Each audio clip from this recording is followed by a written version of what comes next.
Ladies and gentlemen, welcome today to another edition of NASCAR Thunder 2004 on the channel. It's a full race live stream for you guys here this afternoon on a Saturday afternoon. It's going to be a fun one. I don't know if we're going to get to the end of this race. We have not gotten to the end of a Martinsville race on this game before, but we are set for 500 laps at the Martinsville Speedway for the Virginia 500 here today. Terry Labonte coming in off a win, 2 wins in fact in his last 3 races, the only driver with multiple wins on the year. We're going to have to see how this is going to work out throughout the course of today's race, that is for sure. He did qualify on the pole, so that's another good start. We'll see if he can keep that momentum going forward. But first, we're going to take you through the starting lineup and today's key points coming into the race. Welcome once again to Martinsville, Virginia. MRN is proud to present live coverage of today's Martinsville 500. And Barney, this is one of those tracks where the term Rubbins Racing says it all. Yeah, the short, flat, and narrow surface causes a lot of cars to get together here. Sometimes it's unintentional, but usually it's a friendly reminder of who's running around you. Terry Labonte can really be proud of the respect he's earned on the racetrack. You know, some people think you can win other drivers' respect by just going out and winning races. But this guy knows you have to do it the old-fashioned way. You go out there and race hard, but clean. Mark Martin always seems to come up just a little short in the championship battle. He's been the Winston Cup runner-up 4 times now, and for a guy this competitive, that has to hurt. But every year, he's right back in the hunt, and eventually his number will come up. Brett Bodine is a rarity on the NASCAR circuit these days as the last of the owner drivers. That really is a lot for one man in these days of multi-car teams which can share information.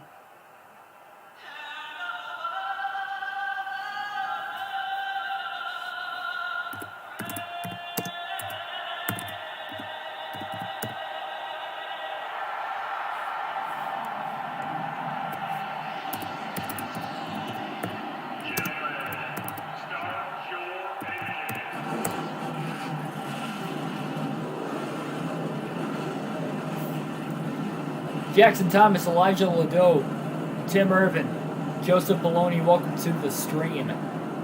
We're about to get started here today at Martinsville, where we might see tempers flare. We saw it happen in Talladega. Don't be surprised if it happens today at Martinsville. We'll take you through today's starting lineup. Terry Labonte on the pole once again this season. Ricky Rudd will start outside of him. In row number 2, it'll be the 2 Gordons. Robbie Gordon on the inside in 3rd, and Jeff Gordon on the outside in 4th. Gordon is a one-time winner this year. We already mentioned that Labonte has won 2 races. In row number 3, Mark Martin and Bill Elliott. Amazing how many veterans there are in the top 6, especially older veterans. Dale Jarrett and Ricky Craven will be in row 4. Craven, again, the Daytona 500 winner this season. Kenny Wallace and Matt Kenseth will be in row 5. Kenseth is the early season points leader, and also won a race at Darlington this season. In row 6, Bobby Labonte and Sterling Marlin.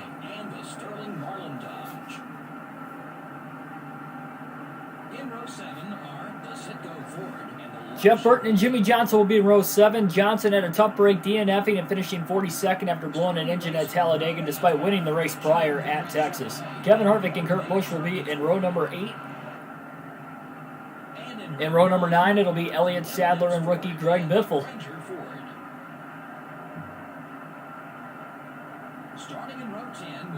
Jeremy Mayfield and Jerry Nadeau will be in row number 10. Tony Stewart and Ryan Newman back in row number 11. Old drivers haven't been the greatest in qualifying this year for Stewart, though. It seems like he usually has the race speed. We'll see if he'll have it again today. A couple of rookies back in row 12 of Jamie McMurray and Christian Fittipaldi.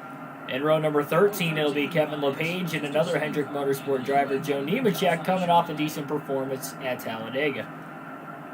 Rusty Wallace and Michael Waltrip will be in row 14. Waltrip won at Rockingham earlier this season. And in row 15, we've got Hermie Sadler and Kenny Schrader.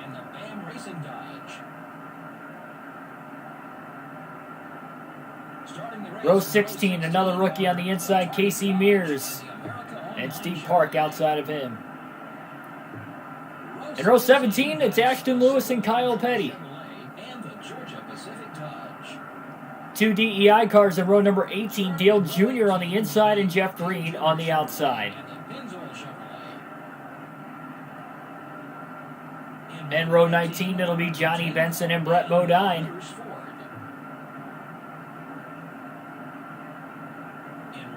Row 20, Mike Skinner and David Green.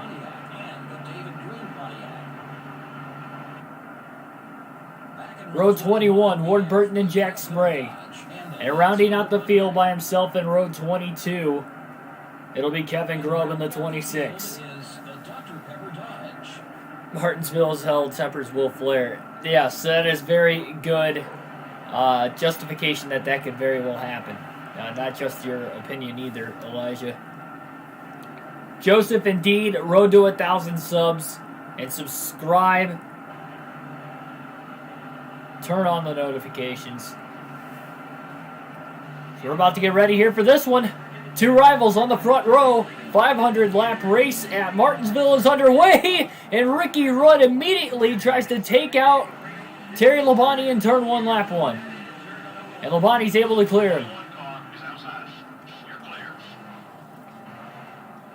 Well, Rudd didn't wait long to try and get back at Labonte. Robbie Gordon all up on the inside of Ricky Rudd now, so that costed Rudd quite a bit of time as Labonte will lead lap 1 here at Martinsville.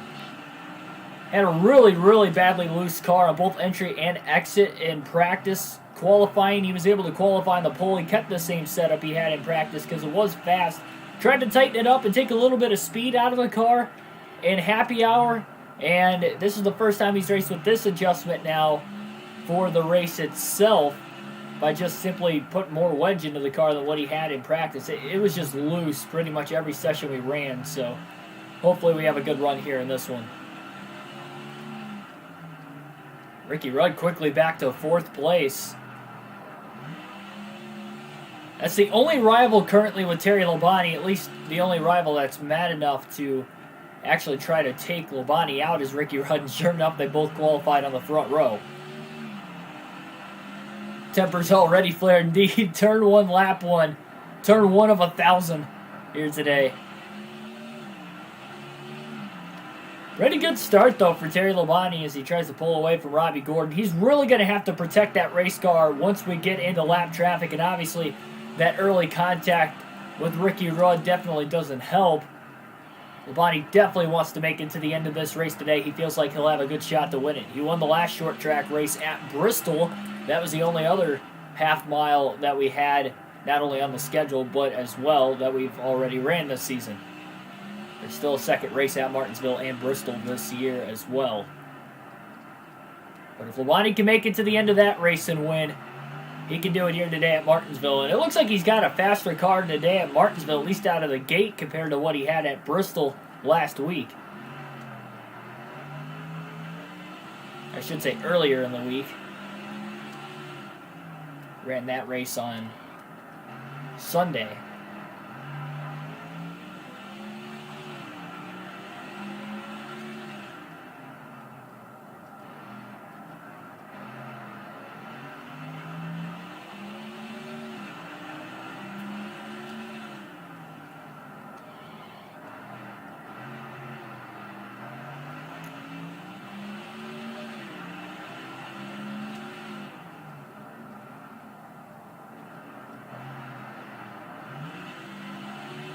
Labonte's already about to catch lap traffic. It's only lap 10.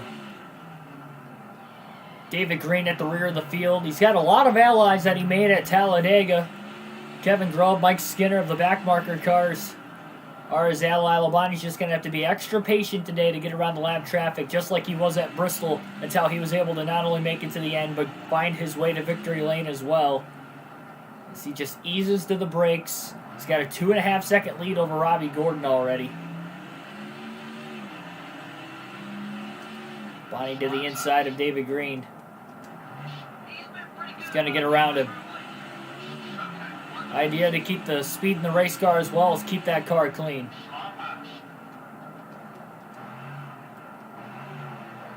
Green almost got back to his outside again. Labonte's going to be clipping that grass and that curbing all day long, let me tell you. Just warning you guys. Brett Bodine, another ally towards the back of the field here for Labonte.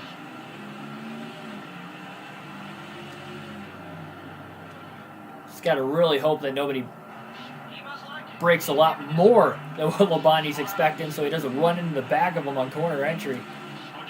That's why Labonte's giving up so much time. Middle of the back straightaway as he tucked it in 3 wide. Clean pass, though, on both Mike Skinner and Ashton Lewis.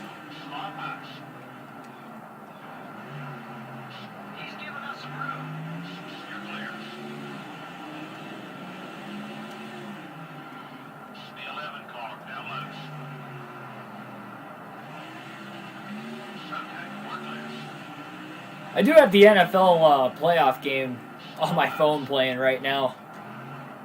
And I've got the chat on my laptop tonight. Got a blown engine on the inside of the back straightaway. It is Ricky Rudd. Karma for Ricky Rudd on just lap 15. He has blown an engine after qualifying second. Tried to take a swing on turn 1, lap 1 on Terry Labonte, and Rudd is out of the race. So talk about instant karma. Maybe you have to say Ricky Rudd had it coming. Number 30 is outside. Still beside you. Labonte wants us to run green as long as he can possibly let it run green.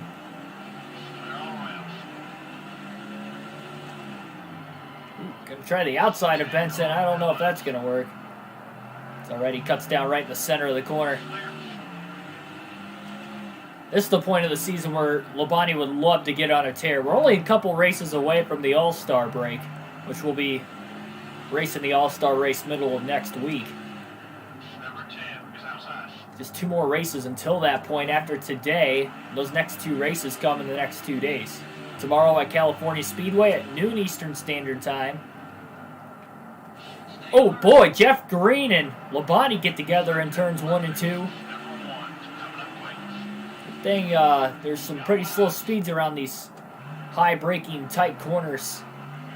Nothing but hairpins trying to roll through the corners here at Martinsville. That car as a whole might take a beating by the end of the race. But the right side, you'd have to imagine, if Labonte's got a fast car like he does today, he's probably going to take the most of the beating.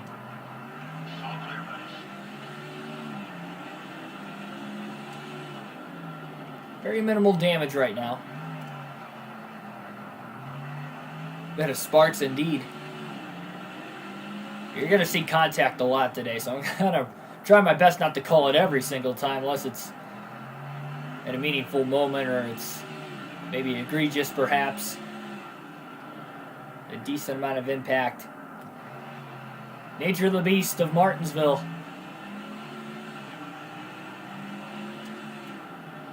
Classic bump and run, and sometimes it's not even intentional, as we've seen already today. 4 people watch right now, but we already have 9 likes. I noticed in the chat we already had 6 before the stream even started, so thanks everybody for that. I've mentioned a lot lately, you guys have been awesome in the chat with hitting the like button. And even before the stream start, with the scheduled start time, you guys are already liking it, so that's amazing.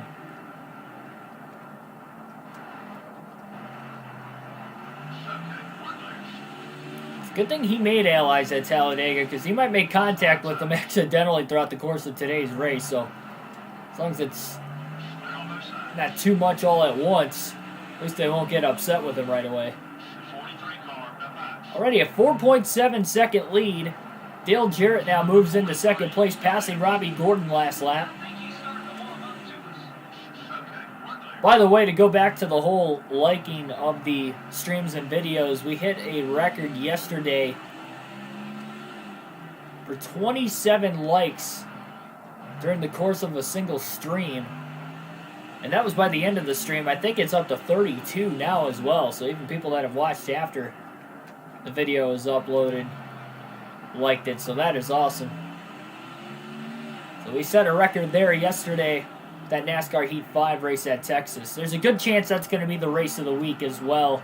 That will be uploaded within the next 24 hours.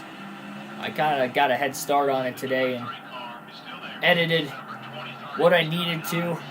Haven't completed the editing process yet, so it won't be out today. Well, it might be out today. I guess it depends how much I do during the games So I'll probably, honestly, be on my laptop the whole time. Rusty Wallace has really faded since the start. Junior's slowly trying to propel himself forward.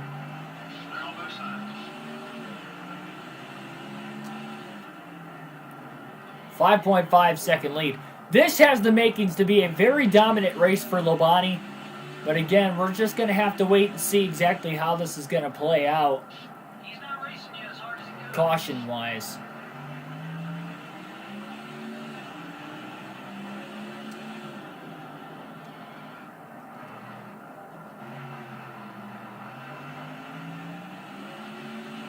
Junior almost got the wall off of turn 2. It's like he about got in the gas a little bit too soon. Labonte just slides it into turn 3 right around him. Even with this tighter setup, this car still wants to get loose from time to time, and I'd have to imagine as the tires get older, it might get worse and worse. Now, granted, at the same time, it could get ridiculously tight on the long run, too. We'll just have to wait and see. Also have to wait and see how long the runs will be today as well. But this game has a tendency to either get a lot of cautions in a race or very few, it seems like. Not too many in-between kind of races as far as the cautions fly.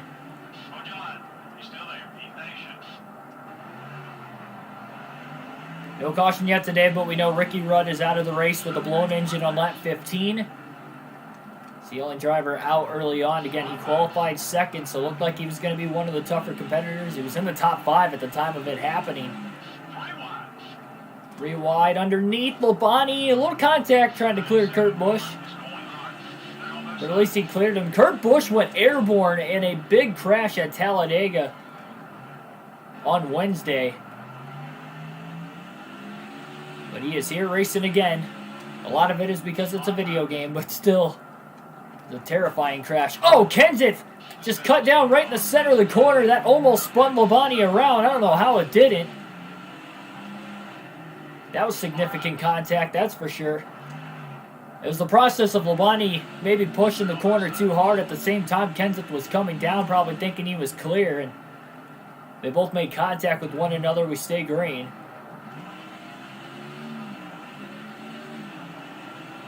Bielades, welcome to the stream.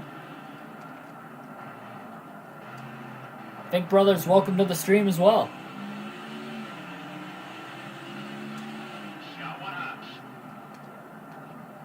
Labonte barely clears Kenseth into turn 3. Luckily, they were allies at least. It's only accidental contact, and Kenseth's still an ally with him. I guess that's the bright side again, Talladega being right before Martinsville versus if it was Martinsville then Talladega, we'd probably have a serious issue on our hands going into Dega following Martinsville, but it's not the case. And the only rival of Labonte's that tried to take him out on lap 1 is out of the race with the blown engine. So as long as he can try his best to keep it off these guys, he might not have a rival going into the next race at Fontana tomorrow.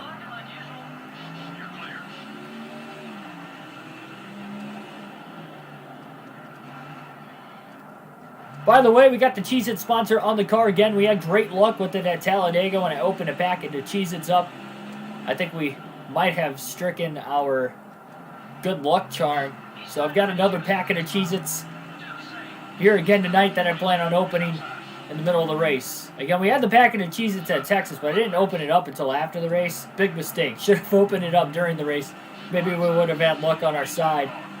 On top of wearing the hat as well, with it being our primary sponsor. So I figured I'd go for it again. This is a race that we need a lot of luck to get to the end of, so that's why I figured we're going to roll with the Cheez-It paint scheme again.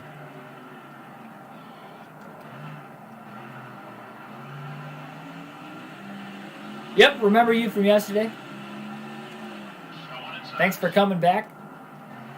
Thanks for subscribing to the channel as well.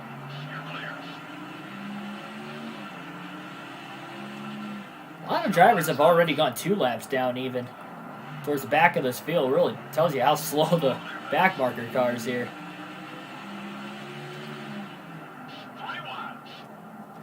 Oh boy, Labonte almost ended up in the barrels into turn 3.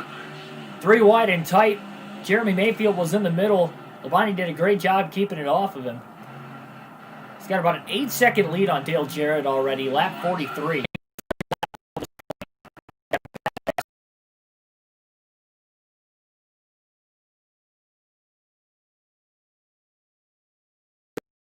Today, we're a quarter of the way through the season after today's race as well. It's the 9th race of 36. Yeah, I got the white cheddar Cheez-Its today.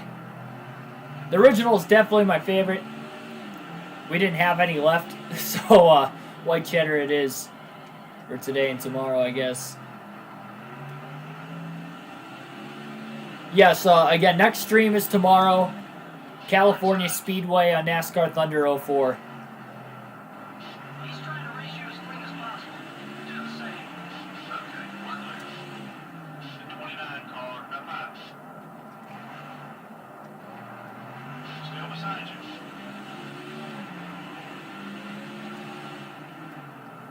Clear. Yeah, sorry if the stream's lagging, but it should get away from that here in a couple seconds once the Wi-Fi just starts to like refresh itself. So we usually don't have those problems anymore. CO2 car is gaining on you. All clear, buddy. Ryan Newman's really moved through the field quickly too. Started with Tony Stewart mid-pack today, right around 20th. Labonte's just lapped a lot of cars already. I mean, he's got a 10-second lead over Jarrett, and again, he's led every lap so far. Might turn into a blowout, but this race is never going to be over with the fact that it is Martinsville, and this is a very easy track, especially on this game to DNF in. Labonte's just got to be patient, and he has been for the most part in the early going.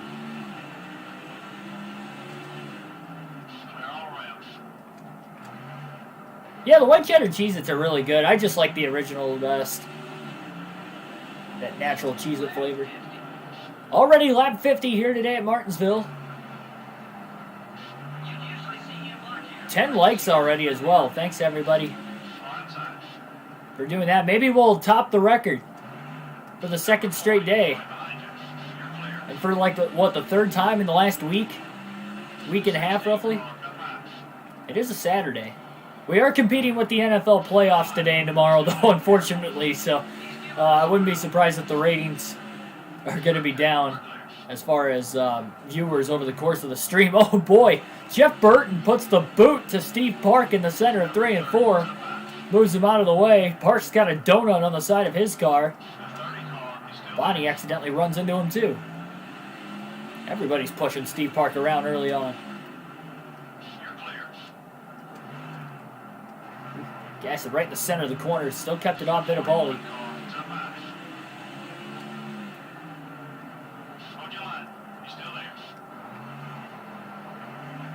This is as good of a run as Labonte has had all race weekend. Again, practice and happy hour. He was having a hard time trying to even keep it off the inside wall in the center of the corner. The car was just turning way too much. He's really backing his corners up a lot better. He snugged that race car up a ton since rolling into practice for the first time with the default setup. And right now, Labonte is absolutely rolling around this racetrack. Even tightening it up probably actually made the car faster because he's able to actually get back in the gas a little bit sooner without it wanting to spin out on him on corner exit. It feels a lot more stable down the straightaways as well. Didn't add any downforce, just kept putting rounds of wedge in it. 2 full rounds in it to start this race. And started with the wedge at 0. It's the only adjustment from practice to the race. Second time he's been 3 wide with a Ray Evernham owned race car in the middle lane. That time it was Bill Elliott. Even Dale Jarrett's got about 4 seconds back to third place.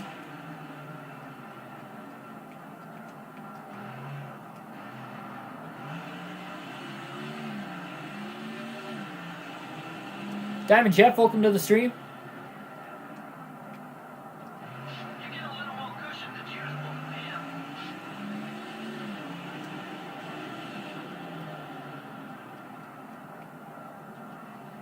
Oh, Nemechek just turned down right in front of his teammate Gordon. They make minimal contact. Right in front of the race leader, who is another Hendrick-owned race car of Terry Labonte. Gordon giving Labonte a lot of room. He also just got around Joe Nemechek there. Off of turn 4. Labonte to the inside of Robbie Gordon. He'll outbrake him into turns 1 and 2 now, and he'll put Robbie Gordon a lap down.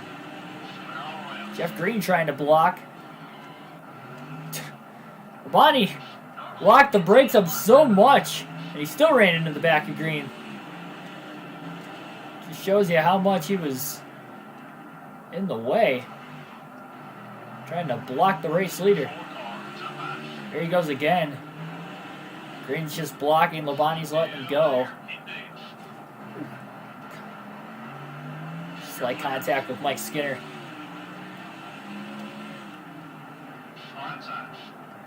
I'd have to imagine the fuel window is going to be right about where it was at Bristol. Where as far as fuel goes, these guys can probably make it, I'd say about anywhere between lap 140 to 170. You're going to see pit stops. Maybe a lot closer to lap 160 to 170, to be quite honest, if we do have that long of green flag runs today. Number 38 is still there. They're all around.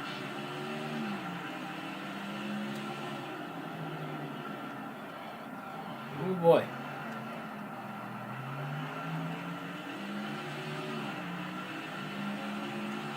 Number 42, top 5. You're clear. Small pass. You get more room than usual here. Still beside you. Kevin Grun was giving Terry Labonte quite a bit of room. I guess his crew chief was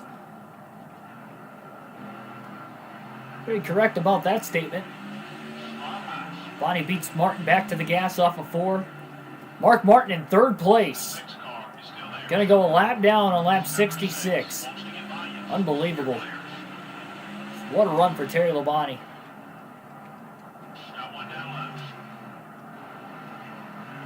And crossover Ashton Lewis, who's on his outside. Now he's down to his inside.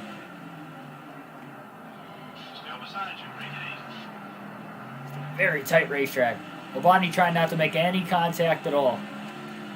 Outside of those opening couple laps, he just keeps getting better and better. Hitting his marks and keeping it off of other lap cars. Ooh, LePage got squeezed by Rusty Wallace. They make a little bit of contact. I've even seen lap cars get into one another right in front of the race leader a couple times today. Including right there. About a half a lap ago.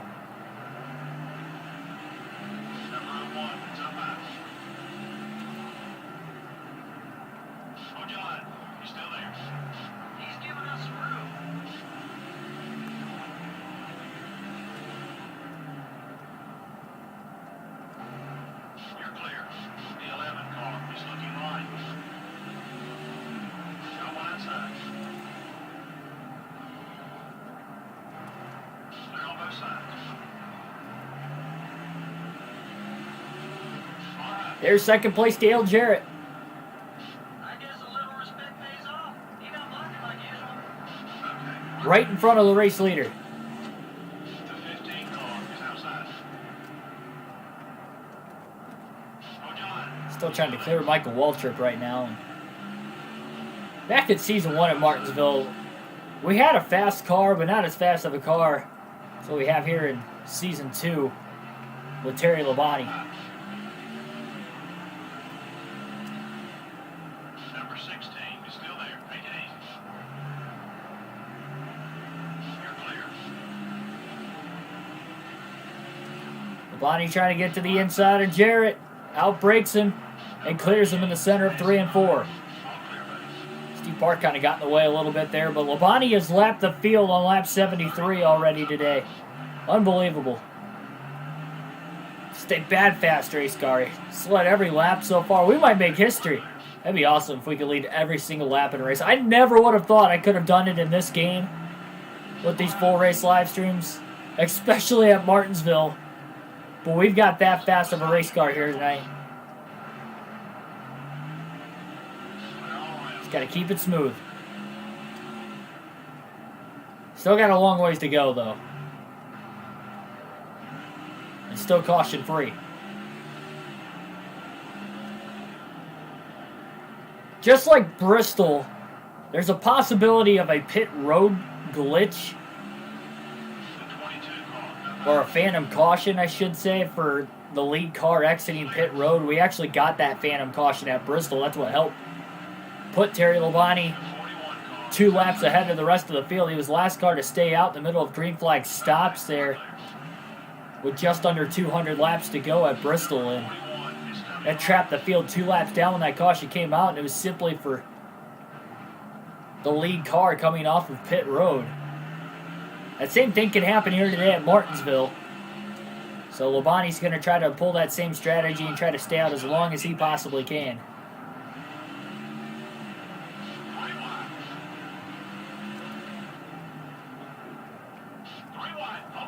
Ooh, Johnson came down into the 5 car. Couple of Hendrick Chevrolets getting together slightly. Bonnie almost got hooked on Mayfield. Hooked enough to make contact, but not enough to turn the 5 car right around.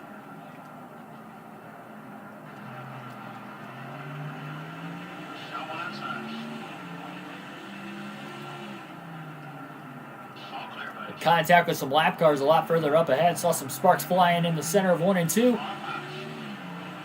Again, we're going to see that all day long.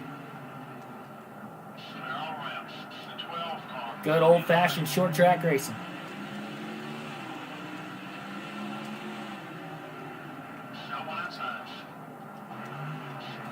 Oh, man. Lap cars are just getting slower and slower over the course of the run, too. Bonnie's taking great care of his tires as well. He's not sliding them at all. I'll tell you what, he's sliding around like crazy in practice. But tightening that car up, it's done him wonders. He's saving his tires. He seems to be even faster. Combination of a bunch of things here.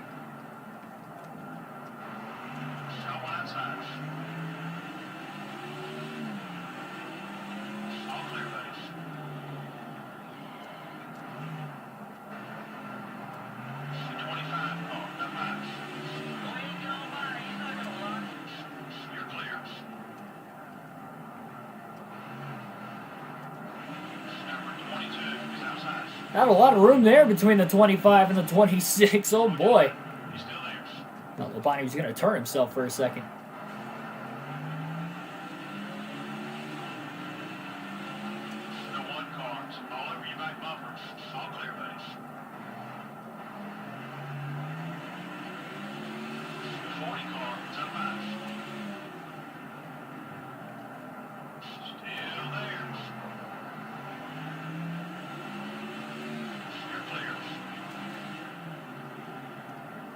Look how deep Bill Elliott drove it. He was going to drive it right into the back of Jeff Burton there for a second, but he barely kept it off him.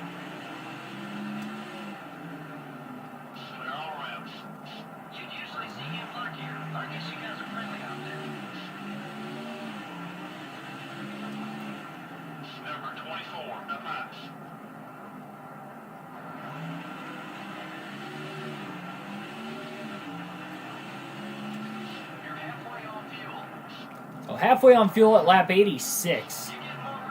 Mathematically, they can make it to about lap 172 on fuel. Roughly, give or take, obviously, depending on how the fuel mileage is in the second half of the run, and if we stay green long enough.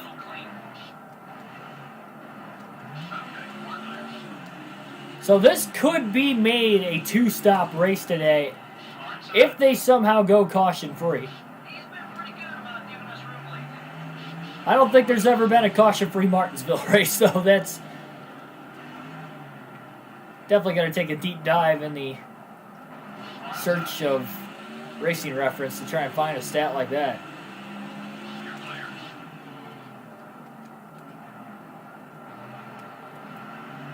Car pass.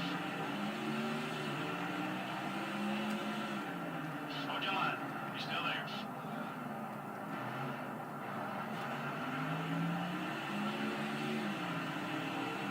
Clear on both sides. Bonnie's like getting back into the gas so soon that he's running into the back of these lap cars on corner exit. Car pass. Number 16. He's done a handful of times in the last couple laps already. Clear all around. Number 42 is outside. Okay. At least Labonte's kept it off the wall so far. He's got that going for him. This could be like Bristol Season 1, though, in the Food City 500, where Two car is up high.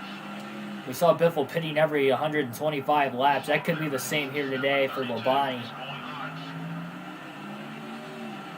just to keep the car in one piece. Thing is, though, he doesn't really have much damage on the car right now, so it's not like he really has to do it, at least up to this point. He's kept it fairly clean. Clear. Hey, we don't need a bad reputation. Let's be a little more careful. 43 car is up high. Still beside you. Got the automatic transmission, and it is shifting in the corners too, which is really helping the drive off for Labonte. And he's been dropping it down to second gear a lot too, especially later in the run where he's having to back out just a little bit extra going into the corners.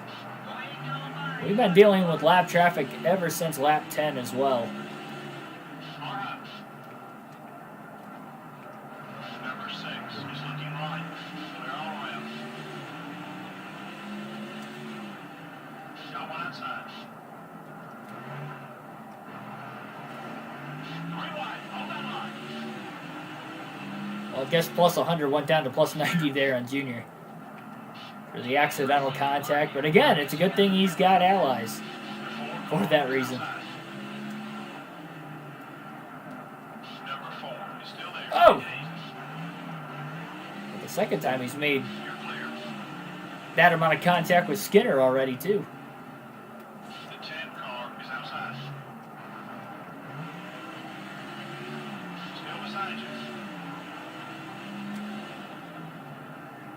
Still there. Careful. Easy on the bump. Geez, he's like a battering ram with that 5 car right now.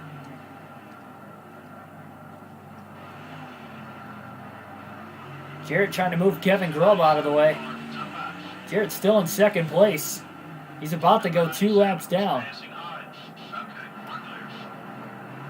And he's stuck behind Kevin Grubb too. That doesn't help. He tried to move him out of the way the first time. It didn't work. Labonte going to use Grubb as a pick, and he has lapped the field twice in the first 98 laps. That's unbelievable.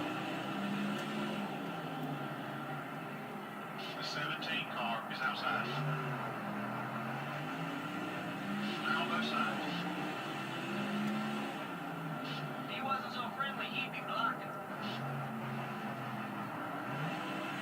Number 25 is up high. Lap 100. Keep going. Okay. Well, 100 laps down, still 400 to go in this very The 25 long 500 lap race at Martinsville. Of course, though, the laps go by pretty quick. You can get about 3 of them in a minute. Typically, lap time's right around 20 seconds. Clear on both sides. If not, sometimes in the 19-second lap barrier as well. 20 wide. The 19 car is gaining on you. Clear.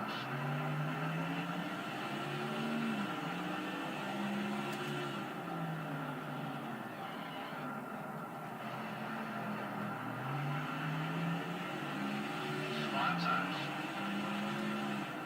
Darren Dill, welcome to the stream. You're clear. Oh, man! Number 12. Labonte Got blocked by Ryan Newman. Then he just kind of got stuck on the back of him once Newman hit the brakes. Going into turn 1. Almost turned both cars around. You get a little more cushion than usual. Yeah. The 12 car is outside. Still there. Number 12 is still there. Okay, we're clear. Got one out. Number 20 is still there.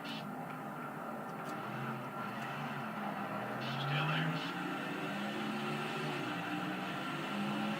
Number 29 is looking right. Okay, we're clear. The 40 car is up high. Number 40 is still there. So easy for these cars to get hooked together once they make initial contact too. Like the bumpers shouldn't align this good, but it's just the way of this game. It's like glue when two cars make contact bumper to bumper. Car inside. It's like even if you're on the brakes trying to get out of the gas, like Labonte was a couple laps ago with Newman, he still can't get off of him. Okay, we're clear. Surprised I didn't turn Newman straight into the outside wall, to be completely honest as well.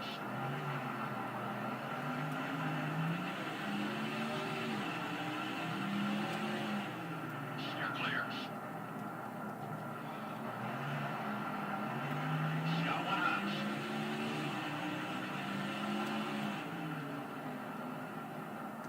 He wasn't so friendly, he'd be blocked. The 9 car is coming right. Number 24 is up high. Okay, we're clear.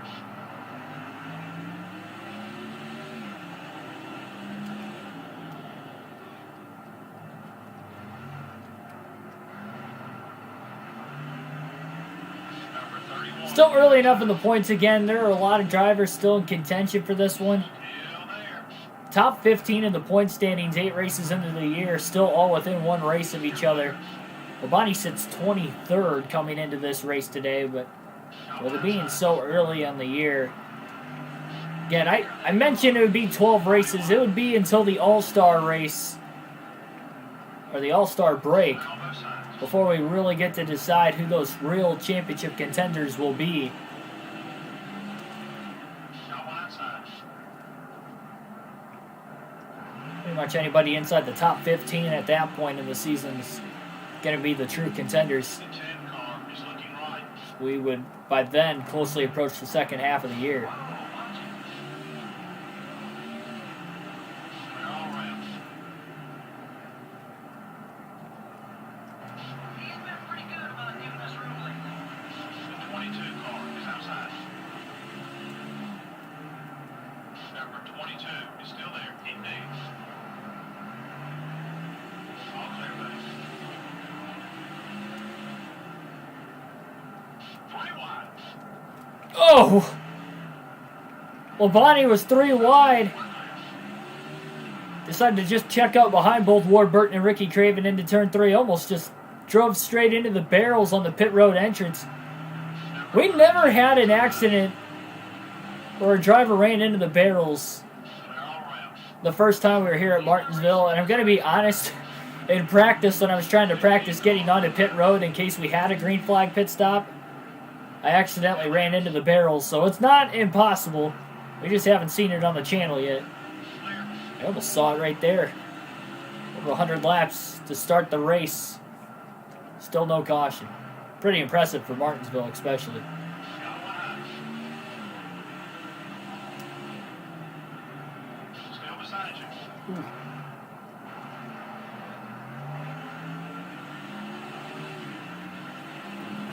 Okay, we're clear.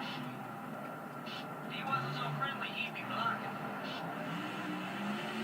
Number 8 is outside.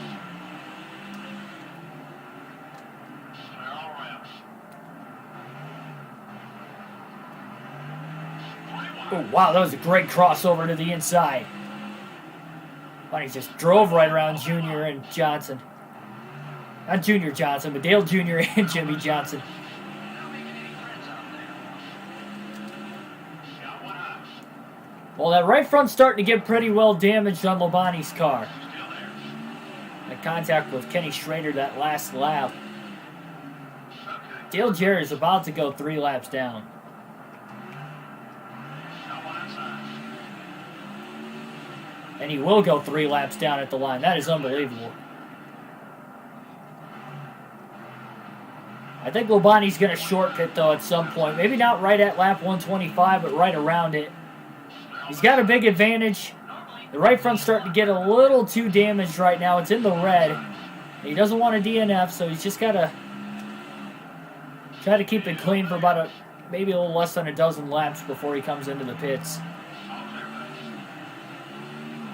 Probably looking, go lap 130 or so. And Labonte will come to pit road as long as the damage doesn't get too bad up until then. Number 19, bye-bye. Be careful, buddy. He's friendly now. One good smack will change the matter real quick. And there you see the damage on the upper right-hand corner of the screen. Settle down. Clear. Just so hard. Number 02. Keep it off these guys. And again, it's not so much on corner entry, it's more corner exit. These guys are just so slow trying to get back to the gas.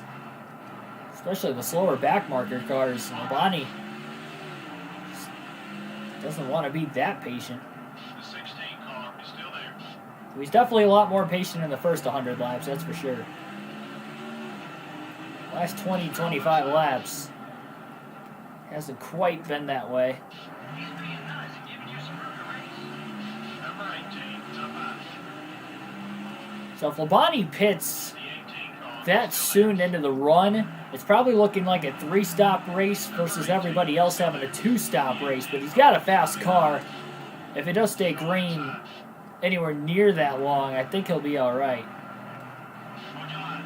He's still there. Okay. It's actually kind of good he tried to pass Ryan Newman on the outside and then make contact because that damage is on the left side instead of the right side because, again, doesn't want any more specifically on the right front They're all around. of anywhere on the right side of the race car as far as not wanting damage. He's made contact quite a few times here at Martinsville with other drivers, but if there's one thing, Labonte has kept it off the wall all day long, both on the inside and the outside of the racetrack. That is impressive, too, over 100 laps into the race. You're clear. Marlin came into turn 1 with a head of steam, Car is outside. Number 40. immediately to the outside of Labonte. Clear on both sides. Tell you what, I think we found our good luck charm with Cheez-It on the race car, let me tell you. This is probably the fastest car Labonte's had all season. He's had some fast cars, but he's only been able to get 2 wins. This is probably the fastest car he's had this year. But we've seen him with fast cars and not being able to get to the end. He's slowly starting to put an end to that bad streak. I think he has put an end to that bad streak. Not much gas left. And he's starting to get hot just before the midway point of the year. Got really loose into the braking zone into turn 1. Number 22, bye-bye. Taking a lot of that curbing here today, that's for sure. Just less than a quarter tank left of fuel as well. Car is outside. It's lap 130. Bonnie's going to try to go one more lap after this. Definitely going to repair damage on pit road. That is a given. So he gets to the outside of Bill Elliott The 9 car into now turn 3. still there. Indeed. Number 9 is gaining on you. Bonnie clears him. Okay, we're clear. Underneath Kevin LePage, and he'll clear him off of turn 2. Terry Labonte coming to pit road this time. They're all right. Got to make sure he doesn't speed. Just hit the wall again there, getting onto pit road. 4 fresh tires, full tank of fuel. Damage will be repaired. No adjustments for Terry Labonte. He'll be the first driver to hit pit road, and it will be from the lead, but he's got a 3-lap lead on the field early on. Now he's just got to hope for no mistakes on the pit crew.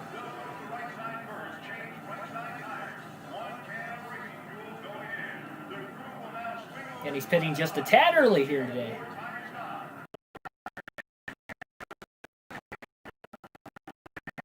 But if you have that big of a lead, yes, it'll probably cost him a couple laps, but there you see right there, he's still in the lead exiting pit road.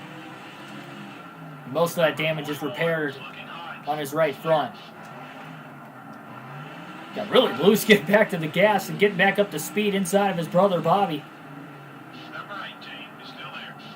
He's got at least a 1-lap lead on the field. I don't think it's 2 laps still, because for whatever reason on this game, again, it averages out when a driver is more than a half lap down. I still don't know why that's the case.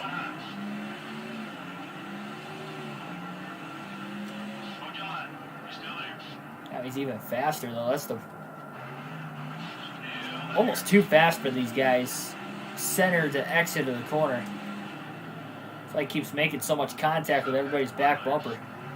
No rivals though, that's good. Except for Ricky Rudd, but he's out of the race already with a blown engine. Again, that was on lap 15. So a last place finish for Rudd is likely coming, unless he can get that car back on the track and hope for somebody else to DNF, or maybe a couple guys scrape by every point he can get. He's in the top 10 in the standings early on in the year.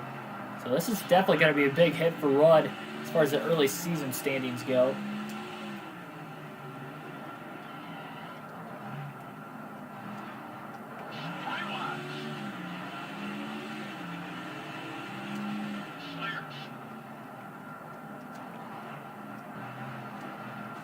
Oh, jeez.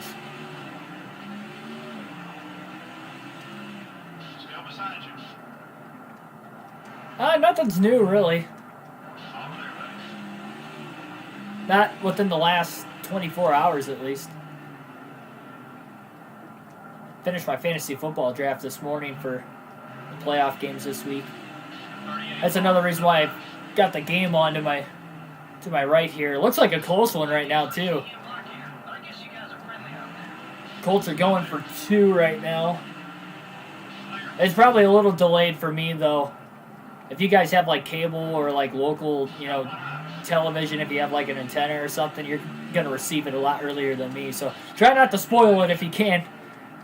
So I've got Hulu, so I'm probably, like, a minute or 2 behind you guys. Now, granted, there's a delay from this stream to what you guys are seeing as well, so it might actually be kind of even anyway, but just in case.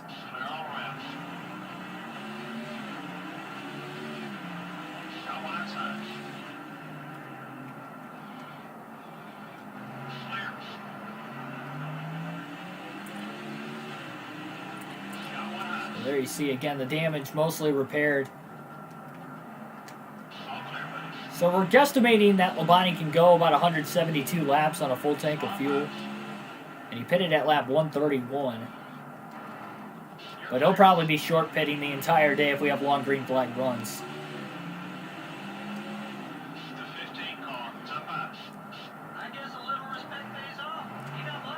So again, we had just 1 caution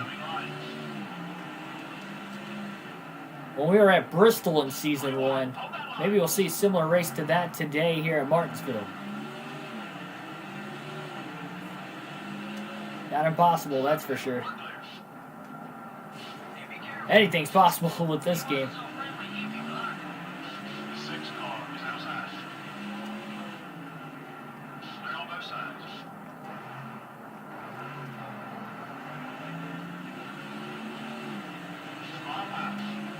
Jacob Westbrook, welcome to the stream.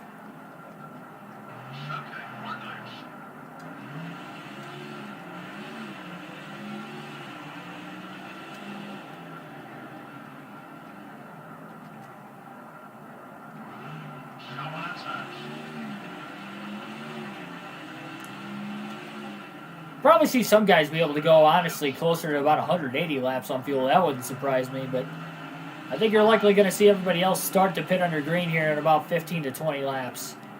Number 16 is still there. They'll probably stretch it over about a 10 to 15 lap stretch where we're just going to see a constant rotation of guys coming off the pit road. So we'll have to wait and see if we might get that phantom caution again for the first driver off of, or I should say the driver with the number 1 pit box on pit road. We're bringing out a phantom yellow for just turning onto the racetrack.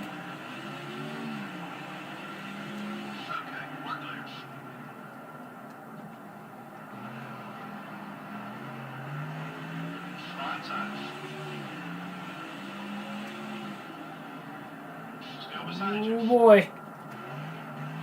Keith Mears tried to take it 3 wide to the top. Labonte got out of the gas, got to let him go, and then just gets right around him in the following corner. There's Dale Jarrett. Oh, man! Bonnie hit the wall pretty good on the inside of the track. Off of turn 4, he tried to undercut Dale Jarrett there and cut way too much of the wall. Gonna have to be careful with the left front now, too, because he's done that twice already. That time was a lot more egregious than the first time. Both on this run. 3-lap lead on Dale Jarrett. Unbelievable.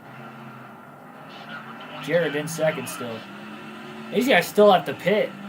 That's another thing, though, too, with Labonte short pitting as he just ran right into the back of Jeremy Mayfield.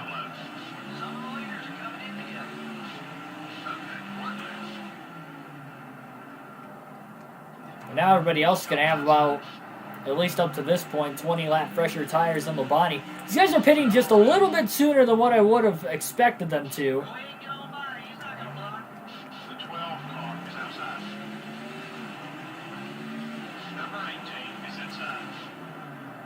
A little contact with the Labonte brothers.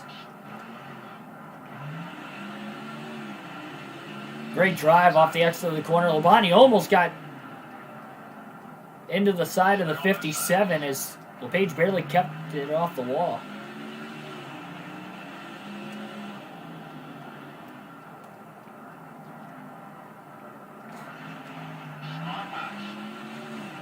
Oh, caution's out. We had a car in the wall off of turn 2. First caution of the race today. They're going to race back to the caution flag now. Oh, big checkup off of turn 4 by Tony Stewart. First caution of the day off of turn number 2. Oh, that's what... So it's the phantom caution for Bill Elliott leaving pit road. We were talking about it before that it might have happened, and it just happened there. I heard heavy contact off of turn 2. Wonder what it was. He actually hit the pace car coming off of pit road that was parked right in front of him. Unbelievable. Well, Labonte's going to take the time to pit and repair that damage as well. Some guys might be taking the wave around here, but majority of them are coming to pit road if they haven't already. And they'll try to race Labonte off of pit road to try and maybe get one of their laps back. Labonte, the only car on the lead lap up to this point. Fink Brothers, yes. If you have any questions, you guys can ask away in the chat, by the way. I will try to answer them as best as I possibly can. Trying to pay attention. It's a little harder to pay attention to the track here in this one. As the Jackman falls over on Labonte's crew trying to get to the right side of the race car. It seems like the Jackman and the front tire changer with this picker this year has just been absolutely terrible. It's like, not every race, but like every other race they're making a big mistake. Look at how many cars are going to be... Oh, no. Oh! Harvick's trying to turn Labonte on pit road. I don't know what that was. Like, Ward Burton almost turned himself trying to get into his box there. I thought it was going to glitch out for a second.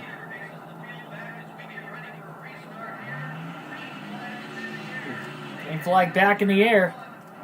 Lap 156. Little contact with Ricky Craven. Craven right underneath it. Man, Labonte got loose into the corner. Oh, contact! Craven's in the barrier! Craven just got put into the tire barrier. They stack up behind. Caution's out again. Labonte's getting beaten around there by Sterling Marlin off of 4. Whoops. Labonte got loose into the braking zone. And Craven goes into the tire barrier. Listen to You'll Never Walk Alone.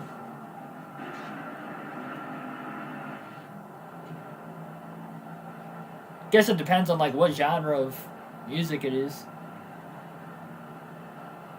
I might check it out.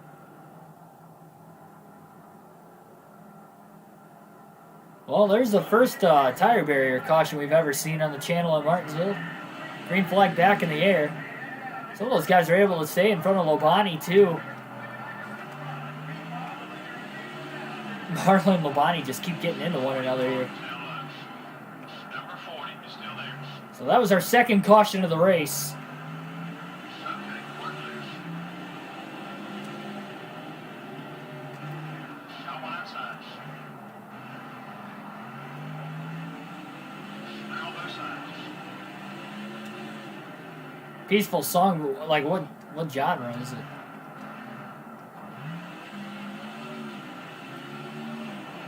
Like if it's something I'm highly interested in, I'll check it out. But honestly, if it's like country or pop or something like that, I probably wouldn't listen to it. That's just not my taste, that's all.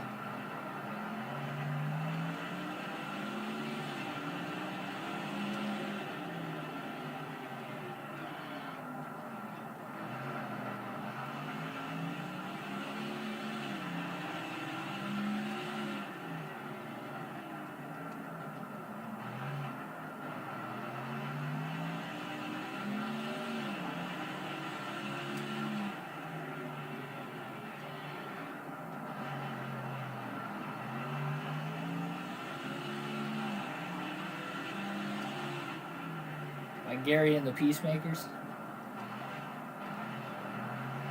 Yeah, I've honestly never even heard of the band. I might have to check them out. Still not telling me what kind of what kind of music it is though.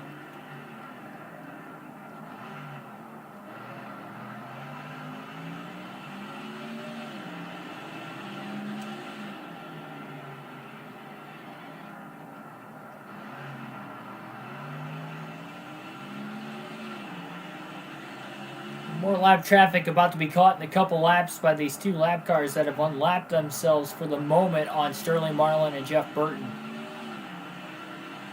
Everybody has come to pit road once in this race today. Labonte's actually come twice because he topped off on fuel under that last caution as well. Maybe repaired a little bit more damage he might have had from that short tire stint that he had in between his green flag stop and the first caution, but nobody pitted under that second caution after Craven got into the tire barriers on the pit road entrance.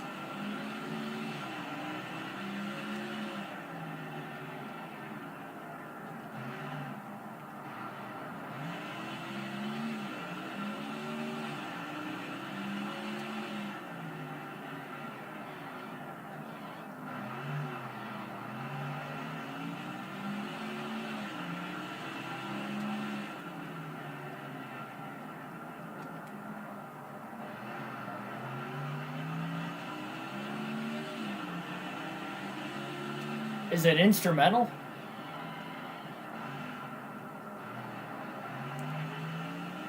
Like, are there instruments being played throughout the song, or?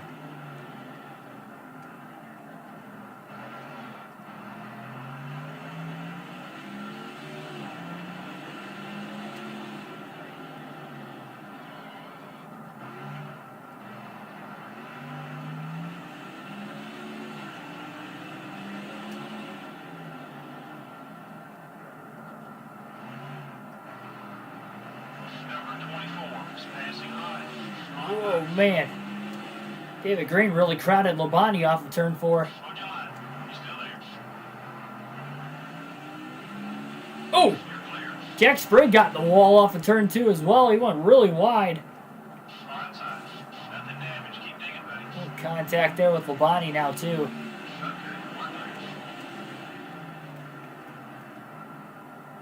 I'll look it up. Even though you're still not giving me detail on genre of music, but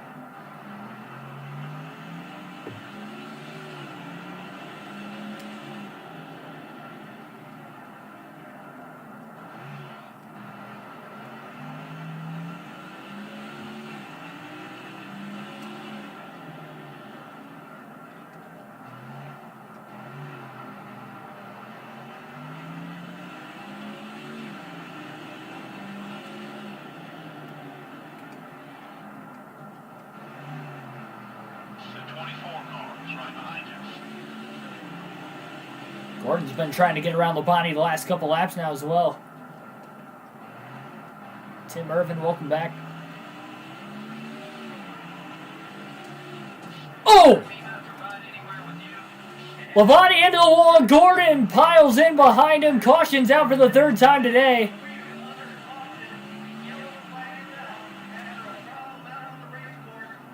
Heavy damage to Labonte's car. Caution's out again. Down the front straightaway. I wasn't paying attention. I was looking at the chat, trying to read the chat, and I hit the wall down the straightaway. And it just hooked me and Gordon right around. Poor Jeff Gordon. Hopefully he's not mad at me for that. I mean, it was my fault, but, like, I didn't think he was going to run in the back of me after I hit the wall. I was, like, middle of the straightaway when I hit the wall, too. Well, these guys are going to get the wave around, but Labonte needs to pit. He's got pretty significant damage on his race car.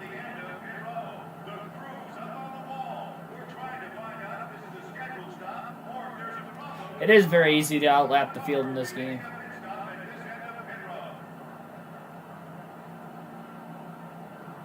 Listen to Bronze Serpent by Hour last night. Yeah, I've never heard of them either.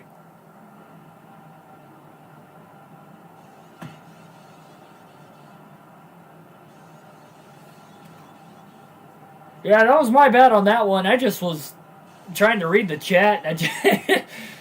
I figured I was on the straightaway. I'd have no problem being able to read the chat.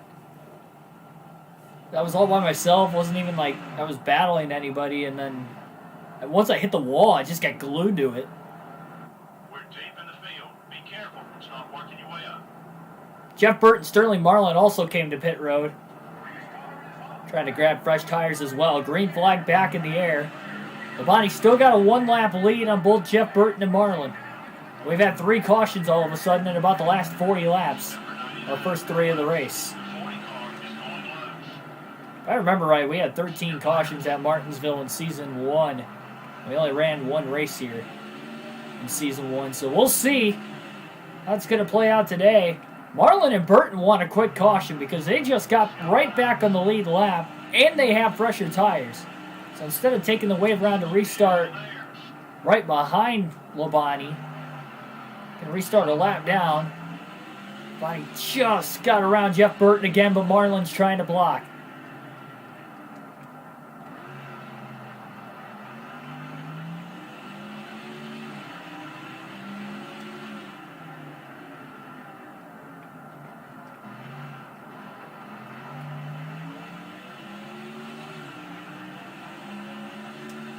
Marlin's trying to get away. Got some lap cars on pit road just coming out of the pits now.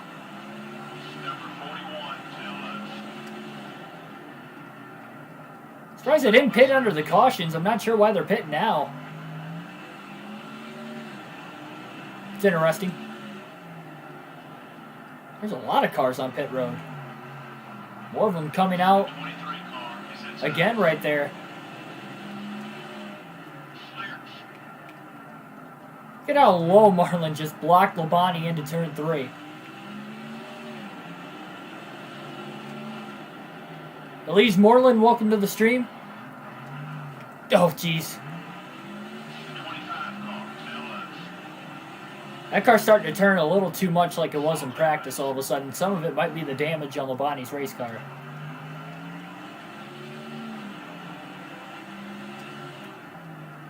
Yeah, I'm very shocked there's been as many cars pitting as there has been over the last couple laps after the caution. I do not play Among Us now. I don't really have time to.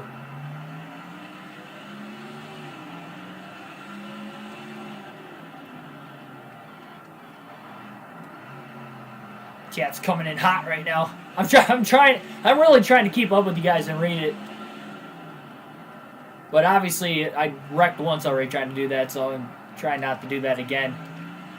We've got a fast race car. We don't want to change that too much with heavy damage to the car, and not only that, we want to make it to the end of the race because this is a very winnable race knowing how fast the race car is for Labonte. Marlin got a little shaky off of turn 4. He opens up the bottom.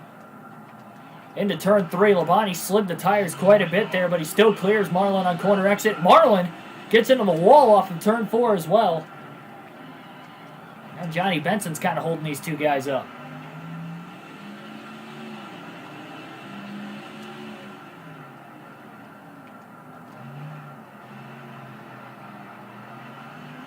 What was your strategy? I missed it.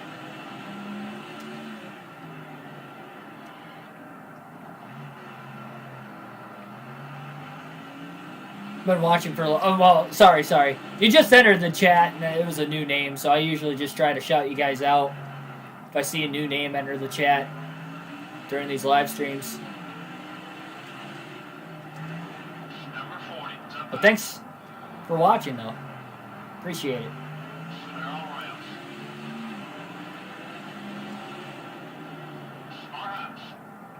Ooh. Benson's starting to pull what Marlin was doing there for a few laps in a row with Labonte and block him so low going into the corner. Labonte's like, all right, I'll just try to pass you on the outside now. Ooh, contact.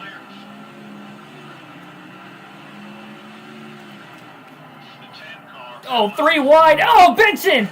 Oh, huge crash! Marlin ran into the back of Benson. Benson's in the barriers. 4th caution of the race. So they race back to the line. That was a lot harder crash than what Ricky Craven had. It was 3 wide.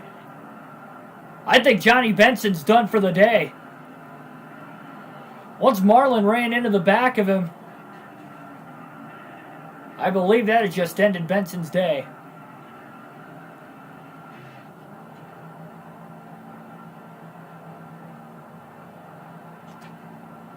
Labonte again's going to hit pit road under the caution. Just trying to keep up on that damage repair.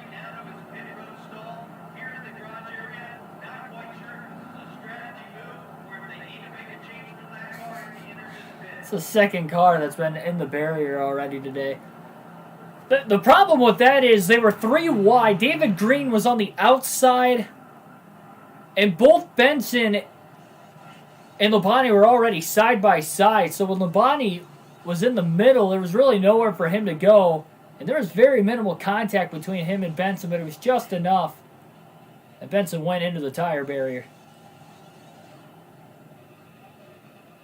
So after a caution-free start to the race, where we went caution-free for about 40 laps or so. Oh, no. Oh, yeah. Here we go again. Come on, Gordon. What are you waiting on? Oh, jeez. A massive pit road glitch. Go! We're going to go a lap down! Oh, my God. Go, Gordon. Go. No! No! Are you kidding me? Some guys stayed out to gain track position. What was that? Now we're a lap down.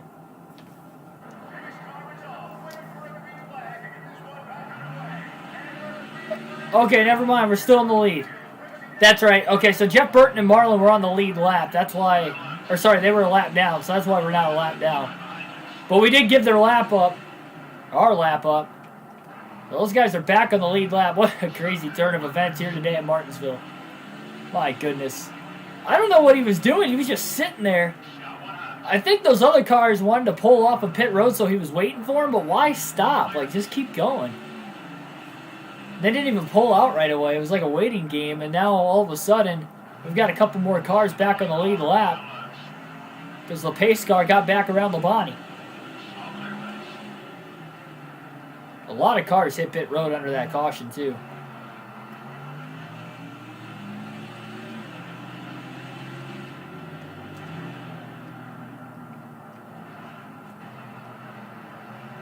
This race is starting to turn into something else, let me tell you. Jeff Gordon up to 4th. Ricky Craven, after hitting the barrels earlier, is in 5th. What a run by Ricky. He's had a great season, though. Obviously, he won the 500. That's... Oh, and Craven goes around! There was no contact. Craven just got loose. He slides into the wall into turn 3, right in front of Terry Labonte. Well, we were just talking about how good of a season Craven's had. He was running 5th, and then he just slides into the wall. I don't know what happened there. Luckily, it was out of the way. Everybody escapes to the inside, and we somehow stay green. Just over 200 laps in this race. Still just under 300 to go. We have seen 4 cautions now in this one. And now we have another. 5th caution of the race. So they race back to the caution flag again.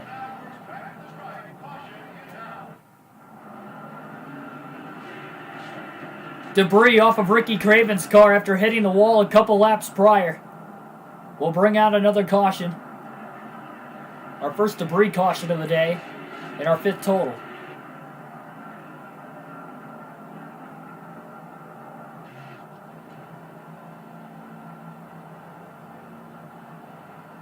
Use the D-pad and stay... What are you talking about? Use the D-pad.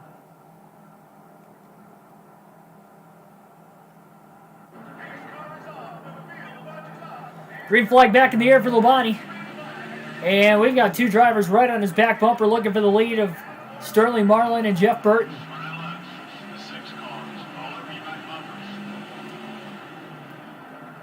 Martin to the inside of Gordon. Oh, Gordon got loose. Martin drove it in deep. Labonte trying to cross Jeff Gordon over. Lead lap cars on the outside of the lap cars. Gordon continues to try and block Labonte. And he gets right back around and underneath Martin. Clears him down the front straightaway. Labonte trying to get around Martin as well.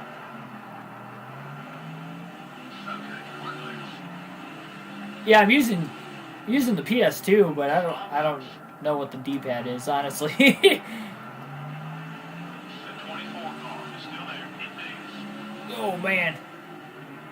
Still there. Number 24 is looking right. They're all around. Well, Labonte gets around Gordon. After a couple of laps of trying to get by both Gordon and Martin. Yeah, Labonte really needs to start having longer green flag runs like we did at the start of the race. So it's a close 3-car battle now between him, Marlin, and Jeff Burton all of a sudden. Burton to second. Marlin's in third. Followed by Gordon and Martin, the top 5. Jeff Gordon, that is, in 4th.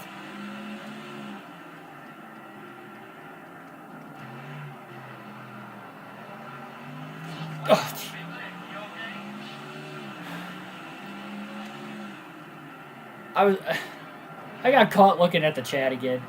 I was looking at the chat, and I just kept turning when I shouldn't have. Now the left front's pretty heavily damaged on Labonte's car.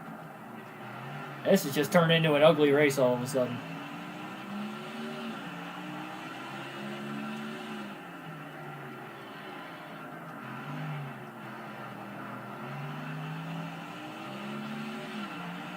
Top left L1 and L2. Yeah, but what does that do, though?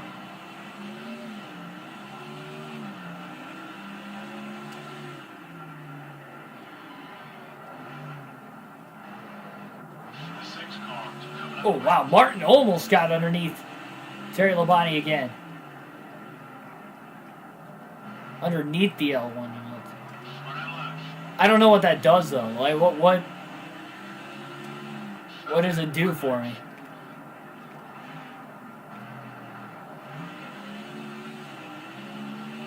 Martin almost got the wall off of turn 2 as he has ran Labonte back down, trying to get one of his laps back. So we're about to hit even heavier lap traffic here in a couple laps or less. Now, luckily for Labonte, he's at least pulling away from Jeff Burton and Sterling Marlin, who are back in traffic.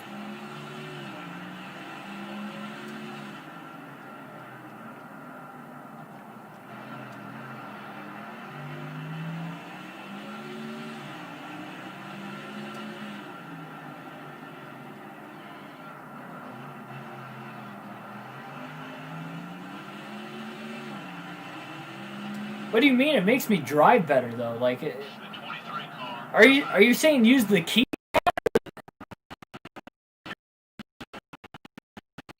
arrow key buttons? 'Cause I always use the analog stick. 4 cars passing high.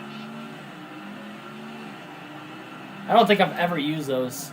I'd probably struggle if I was using it. So I've never used it at all, ever in my life.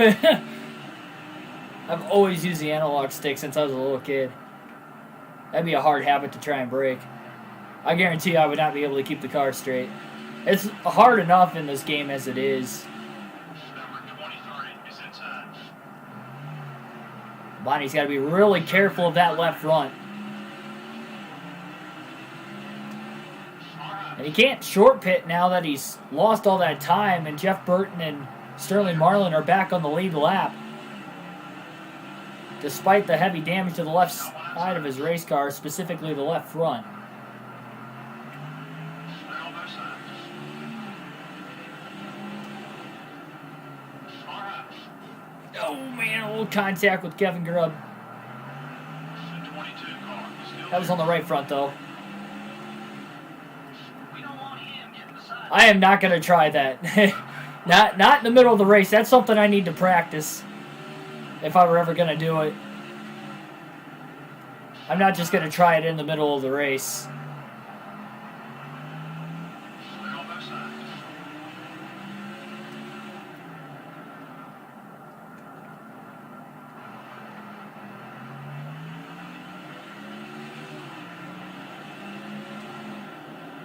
I'd like to see him stay back there.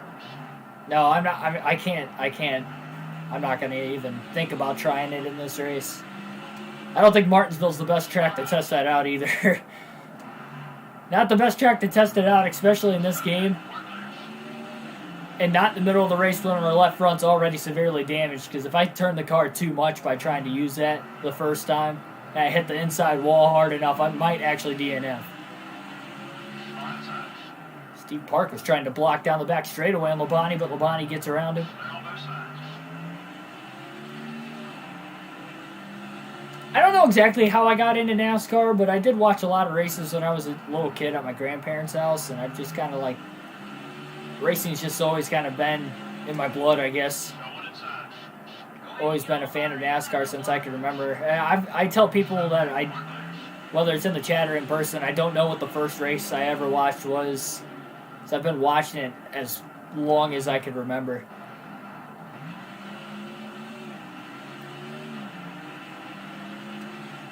Got one high. I guess a little respect pays off. So I guess my introduction would just simply be my grandparents. My grandpa actually owned, my step-grandpa at least owned Number 4 up high. a sprint car through the 80s and 90s. I think into the early 2000s he still owned one. So he was always at the racetrack every weekend. He's always been a NASCAR fan. And for my sake, I kind of grew up at the dirt track too. It was after he had owned the team when I was going, pretty frequently. But whether it was with him or with my dad or, somebody, as a family, maybe we go every now and then. But yeah, we were going to there for a couple years when I was younger. Like every other week, it seemed like we were going to our local dirt track. Still beside you. Okay, we're clear.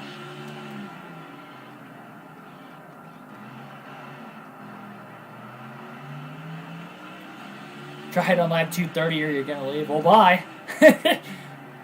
I am not gonna use that. I can't afford to use it. Arlo. Clear.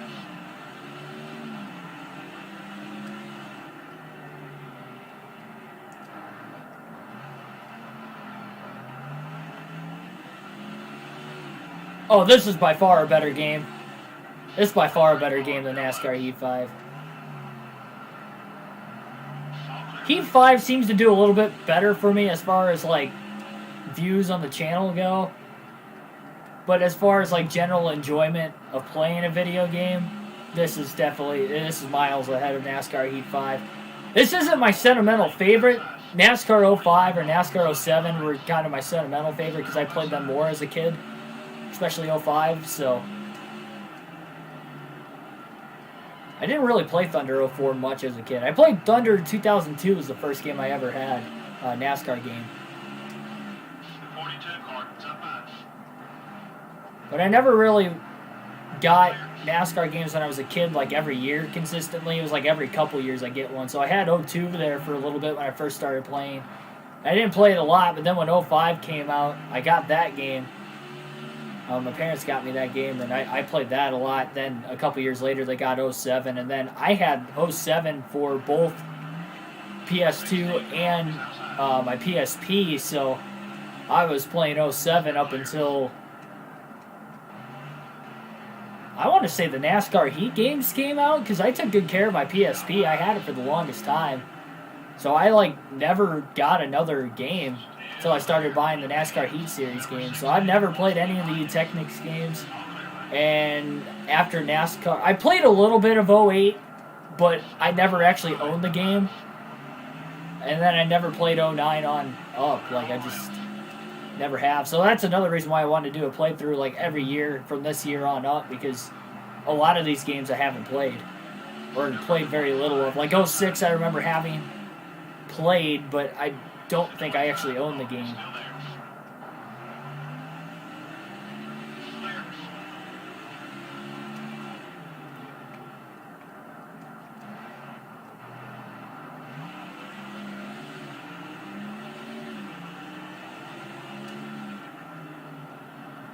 He's taking it easy on you. If there's anyone else, he'd be blocking. Oh, man. Bonnie really loose trying to get back to the gas. He had a lot of rear wheel spin.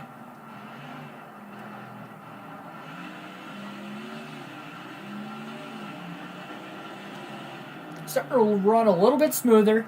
He's still got speed in the race car. That's one thing, though. You get a heavily damaged car in Martinsville, as far as your speed goes, it's not going to affect it too much. With it being a short track, aerodynamically, it's not like the car is going to be challenged there. It's just going to be more aerodynamically as far as trying to keep it off of other cars and the wall as well, which, again, Labonte, up until that first caution of the day, never got in the wall. It seems like he's hit it a lot since. Mainly on the inside of the track, just because the car turns too much. It's starting to turn like it did in practice. I might have to tighten the car up a little bit more again. Either that or just start paying attention more to the racetrack and not the chat. I won't be hitting the wall as much either, because I think 3 of the 4 or 5 times I've actually hit the inside wall has been because I've been looking at the chat too long. It happens. Really trying to pedal the gas. Oh, wow. Car about turned straight right into the braking zone, into 1 that time. We're almost halfway done here today at Martinsville. Once we get to lap 250, we'll be halfway home. It should be just a 1 pit stop race to the finish, I'd have to imagine. We've had 5 cautions so far today. Number 38 is looking right. All clear, buddy. No one outside. Number 02 is still there. Just hold your line. He's starting to feel comfortable racing with you. Clear.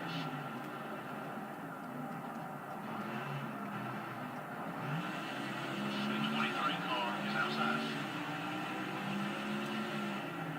You're clear. Number 23 is up high.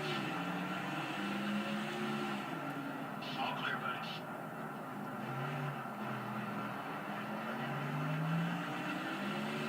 Number 1 up high.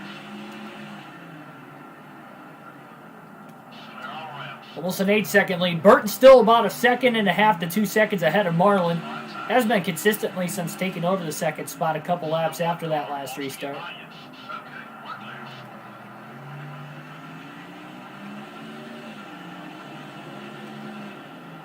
All right. Even Labonte's car down the straightaways is becoming more and more unstable.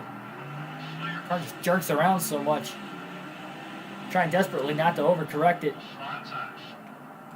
Oh, contact with Bill Elliott. Casey Mears, too. Got hooked on the back of the 9 and just turned him straight up the track into Mears after that point. More contact with Elliott.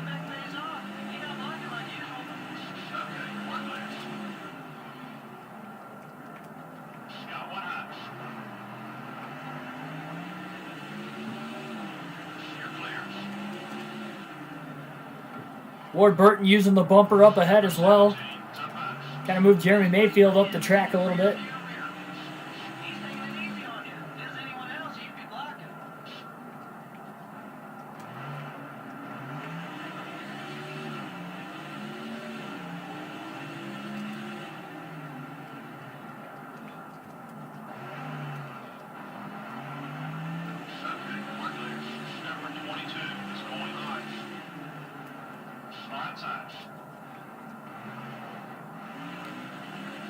Yeah, my favorite driver is Ryan Blaney. I grew up as a Greg Biffle fan, but Blaney's kind of taken that throne since he came into the Cup Series, being my favorite and probably my all-time favorite, honestly. I kind of talked about it last night, like how I valued Biffle when I was younger versus how I value Blaney as a driver now, and the Blaney name being popular in Northwest Ohio because of his dad and his uncle racing sprint cars locally, and I always rooted for his uncle at the racetrack every weekend. When I was going there as a little kid, so he raced a lot locally. He raced more locally than Dave did because Dave was always on the World of Outlaw Tour. So whenever they came to town, obviously Dave Blaney was racing, but when he wasn't in NASCAR at least. I actually saw Dave Blaney win a dirt modified race at Eldora the same night as the Dirt Derby a couple years ago. They had dirt modifieds running. They had about 20 car field. Dave Blaney was in the race, and Blaney actually won it. So that was pretty cool. Still beside you. All clear, buddy. Got one high. Dale Blaney was really good, too, locally. There was a couple years there at Fremont Speedway in Attica. He was so dominant that All-Star Series.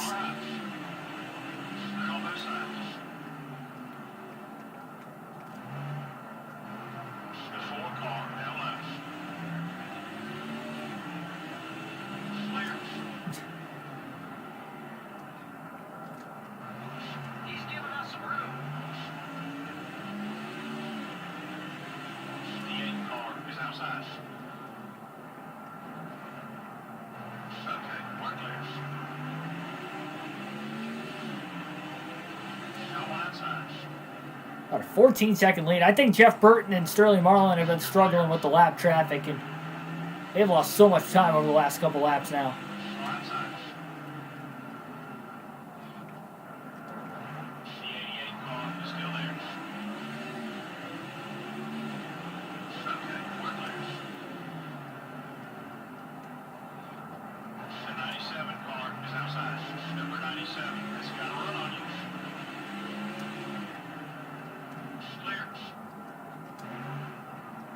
Do Talladega.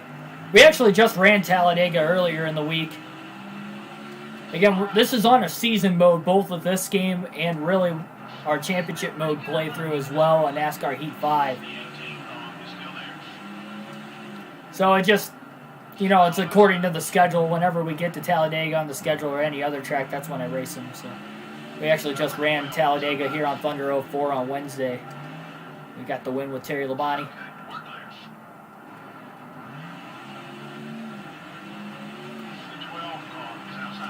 Ryan Newman trying to crowd Labonte. Crowded him the corner before and they made contact because of it. Labonte does get around him in 3 and 4, luckily, though. We are just past the halfway mark here today at Martinsville. Only 3 cars on the lead lap, though. Marlin is in danger of going a lap down. He is right in front of Terry Labonte. Labonte's starting to be a little bit more patient like he was at the beginning of the race, and that's why he had so much success earlier. And we had far fewer cautions as well.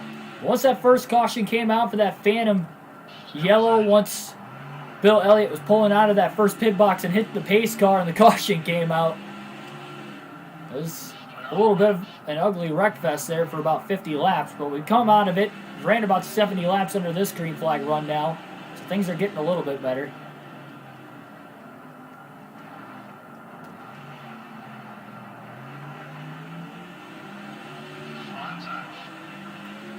Maximus King, welcome to the stream. Clear on both sides. The 16 car, up high. Do a 360 wall flip. Yeah, I don't plan on wanting to do that.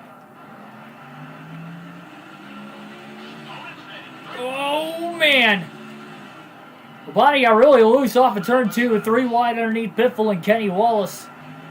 He did make contact with Biffle, but they made it into 3. He gets around both of them. Number 16. Very minimal contact with Biffle, though.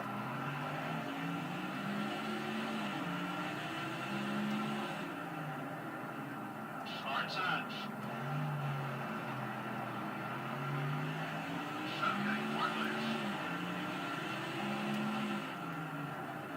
The 99 car is outside. Clear.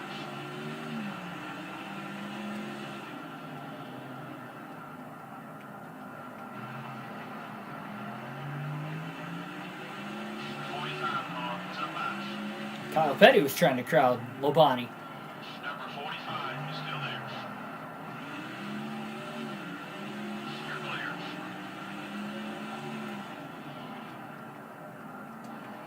The 41 car is trying to block. I did not play NASCAR Heat Mobile. Number 11 is outside. I tried it a couple times, but I actually don't really play games on my phone at all, though. The 11 car up high. It's part of why I wasn't really interested. Like, I tried it for maybe 20 minutes one day, and that was about it. I never went back to it. It was on my old phone, too, so I don't even have it downloaded on my new phone that I just got a few months ago.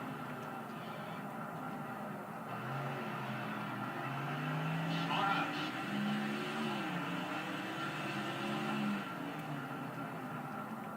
Okay, we're clear. And he just outbreaks the 37 of David Green. So it shows that Casey Mears and David Green are rivals, but they're not minus 60 or worse. Because if they were, that's when they would be trying to take swings at Labonte like you saw in lap 1 with Ricky Rudd. But luckily for Labonte, Rudd has been out of the race since lap 15, so that's also helped getting through this heavy lap traffic. Just think, at one point he had a 3-lap lead on the field, so the fact he's only 1 lap ahead of everybody now Number 22. instead of 3, and they were actually just on the lead lap moments ago, tells you how quickly things can turn around. We had those 5 cautions, and guys were able to start getting back on the lead lap on the restarts, taking the wave around, doing whatever they could to get back into it. He's not racing you as hard as he could. Got one eye. Clear.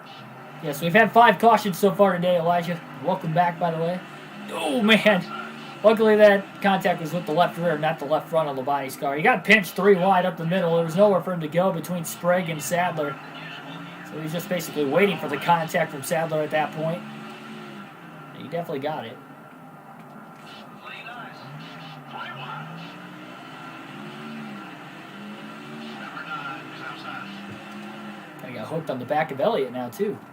The 9. Oh, little door slam in the center of the corner. Clear.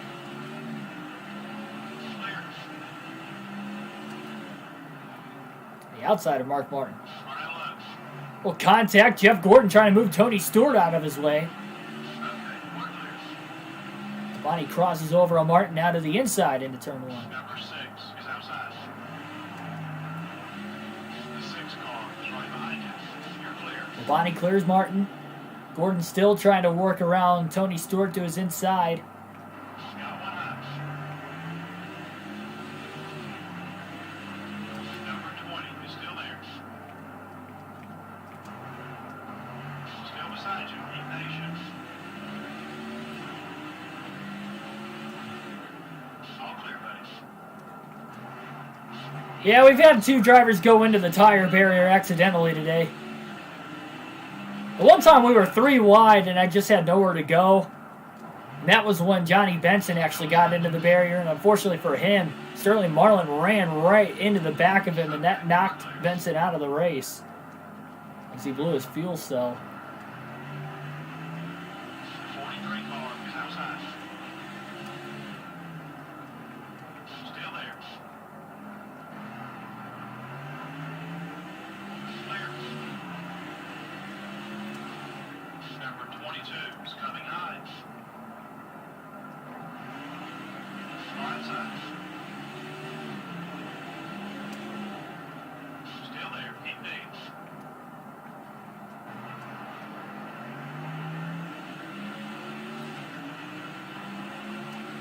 All clear, buddy.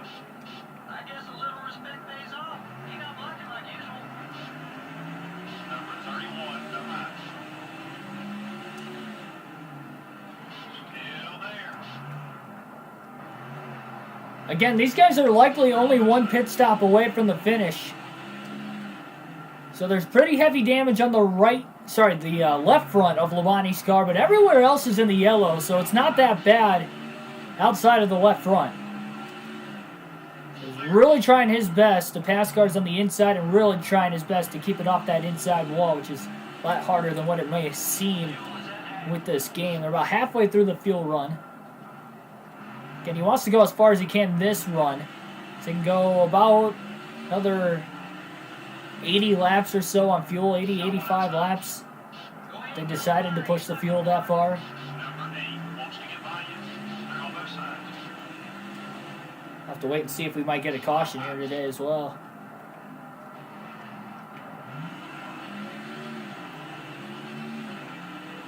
All clear, buddy. Labonte has a 1-lap lead on the field. Again, that's averaged out because Marlin and Burton are more than an extra half a lap down, but You're clear. they're only 1 lap down right now, not 2. Oh my goodness. Bonnie almost turned into the tire barrier himself into turn 3. It's about the 2nd or 3rd time he almost did that. Just kind of locked the brakes too much. Car turned left way too soon, pretty much by itself, and Number 29, no high. was just able to steer right in time. Unfortunately, he had to turn into the 97 to keep from hitting the wall, but knowing that left front is pretty soft and has a lot of damage right now, he can't afford to Number 88 is outside. hit the wall head on like that. That might end his day. Okay, we're clear. 21. That we saw Johnny Benson get rear-ended after hitting the barrier earlier, and Number 41. Marlin knocked him out of the race because of it, so who knows if heavy enough damage goes to the back of Labonte's car too, just from other drivers piling in. 3 wide. Oh man, now he got hooked on his brother Bobby. Clear, buddy. Climb high. Finally gets around him. You're clear.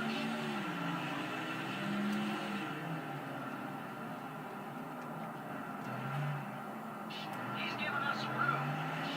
Don't let him by, but try not to hold him up either.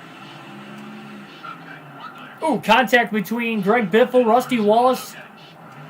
After that initial contact between the two, that just bounced Wallace right into Labonte, who was on his inside going into turn 3. Hold your line. You're still there. Ricky Craven was a 100 ally. He's at plus 100 with us, and now he's not even an ally anymore. After Labonte got loose into turn 3 earlier and accidentally made contact with Craven to his inside. That was the first of the 2 drivers to hit the barrier today, both in the first half of the race. Clear. Got one outside. Number 2 is still Well, now the right front's damaged on Labonte's car with contact from Sadler. He was trying to keep it off of him, but Sadler really ran him very low on the track. Labonte couldn't get any lower. Lap 291. still there.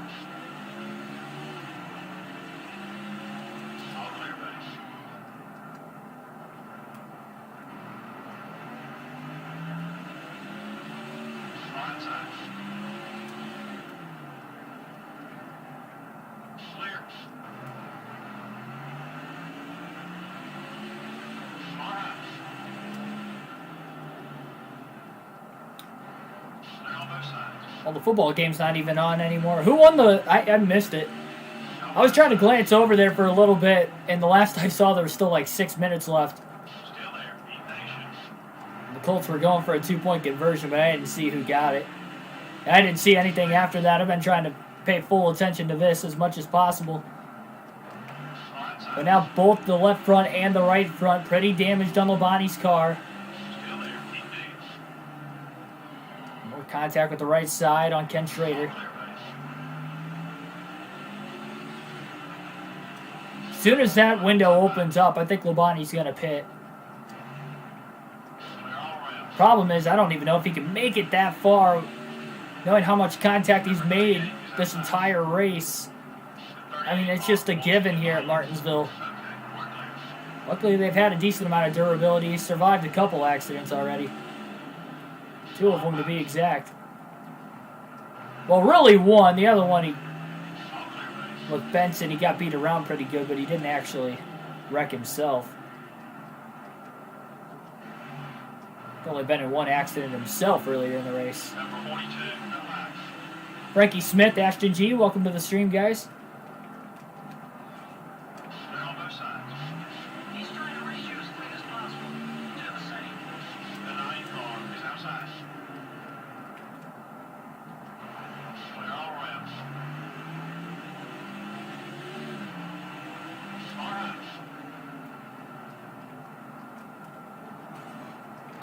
All clear. Labonte was underneath him, and Kenza just turned down into him. See, that's another thing, too. It's not like every time it's Labonte moving up the track, the AI on the outside don't give the cars on the bottom a ton of room. I mean, look at how far down Labonte again got pinched, even by Kevin LePage there.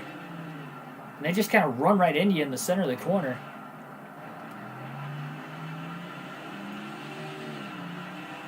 The 23 car is up high. At least Kenny Walsh gave him plenty of room there. Ally with Robbie Gordon. Gordon going to give him plenty of room also. One of Labonte's teammates right in front of him now, Joe Nemechek. Lap 300 here at Martinsville. Is outside. Lap 300. Keep it up. I think he's starting to warm up to us. He wasn't so friendly, he'd be blind. So we'll have 200 laps to go this time by at Martinsville. Car outside. Heavy lap traffic right in front of Labonte. Gets underneath Gordon after passing Ward Burton. So with 200 to go, Labonte hard on the brakes there. He's really trying to make sure he doesn't even get pinched in the center of the corner. With a soft left front and soft right front. Number 8 is up high. The 8 car is looking right. Luckily, Casey Mears nor David Green are mad enough to make intentional contact with him. So that's good for Labonte. Oh, Biffle moved the lane down, almost got into the side of Labonte. Labonte hugging the curbing in the grass line. Getting around Biffle there, lap 303. I think Biffle's coming to pit road this time. Even if it takes him 2 stops to get to the end, it is better than crashing out of this thing. So Labonte coming to pit road. Has to make sure he doesn't speed. Tiptoeing into the pits. 4 tires, full tank of fuel. He's going to put a half a round of wedge in the car. That's the only adjustment this time around. Tightening it out a little bit more.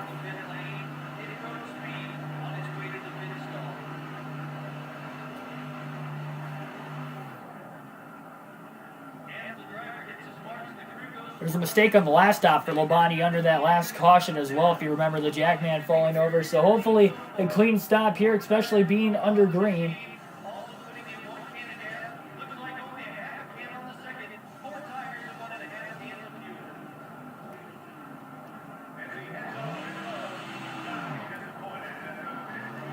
So, not the fastest stop for Labonte, but he gets back out on the racetrack, still has the lead. He had a 2-lap lead on the field when he came into the pits. And Jeff Burton is right behind him, but Labonte's got fresh tires now as he gets up to speed. Most of that damage is repaired. Still beside you. The 42 car is gaining on you. Let's try to race a little clean.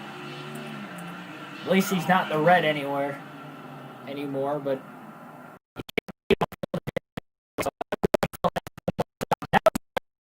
still got a 1-lap lead on Jeff Burton, Still there. who was in second.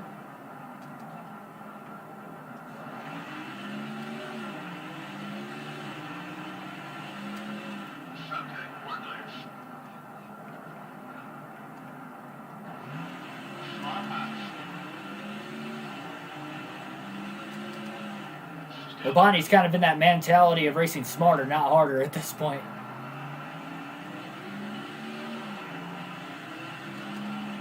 They're on both sides.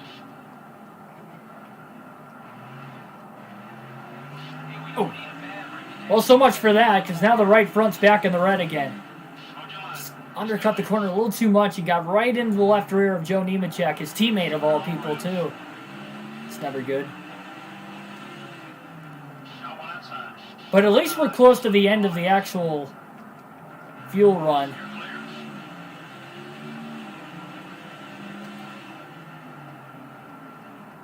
The 15 car up high. Keep an eye on your mirror. He's not too happy with you. All clear, buddy. Bonnie trying to get around the outside of Kenseth. Oh, Kenseth almost ended up in the barriers. Going inside. There wasn't contact until Kenseth tried to move up the track to keep it from hitting the barriers, and he ran right into the 5. I don't blame him, though, for trying not to have his day come to an end. The 31 car is up high. Number 31 is still there. Take it easy. Bonnie just shot in there to pass Warburton. 3 wide. Hold that line. Nice 3-wide move there by the leader. Don't let him lie, but try not to hold him up either. Okay, we're clear. Contact with the right side again with Martin. Car inside. It wasn't on the right front, though, at least. These guys can probably go about 172 laps on fuel. So, lap 328, and you could stretch it to the end if it does go green that far. We could see a phantom caution again as well if we have green flag stops. It happened from Bill Elliott last time, so maybe Bill Elliott brings out another phantom caution today. Labonte can pit there. Still there. Keep digging. He's got to take care of that right front. All clear, buddy. No stages. I guess a little respect. Stages weren't introduced into NASCAR until 2017, and this game is from the 2003 season. This is a really old game, so Okay, we're clear. there are no stages here. Just one long 500 lap race to decide the points based off of your finish. Normally, And then bonus points are scored by, if you lead 1 lap, it's 5 bonus points. If you lead the most laps by the end of the race, it's another 5 bonus points. Got one outside.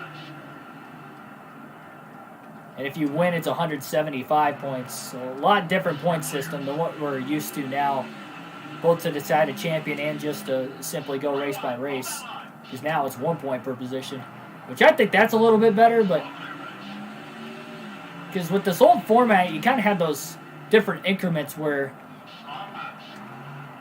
you know, it was 5 points in between some positions, and then it was 4 points between others, and 3 points between others. It was like really hard to keep track of. if he wasn't so friendly, he'd be blind. Versus now, it's pretty simple. It's 1 point between every spot, except for in between first and second. First is 40 and second's 35 as far as the race finish points go. And then obviously 1 point per position in the top 10 at the end of the stages.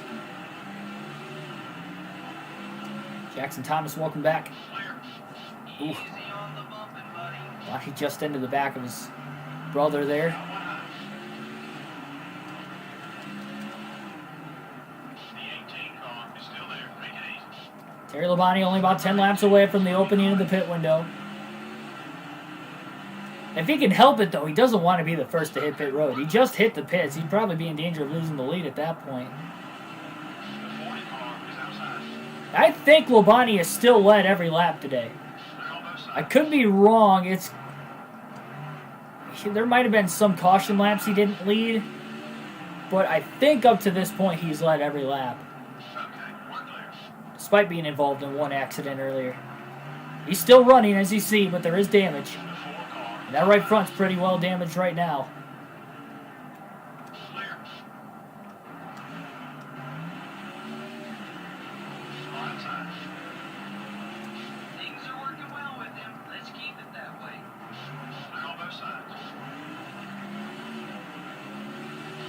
22 is outside.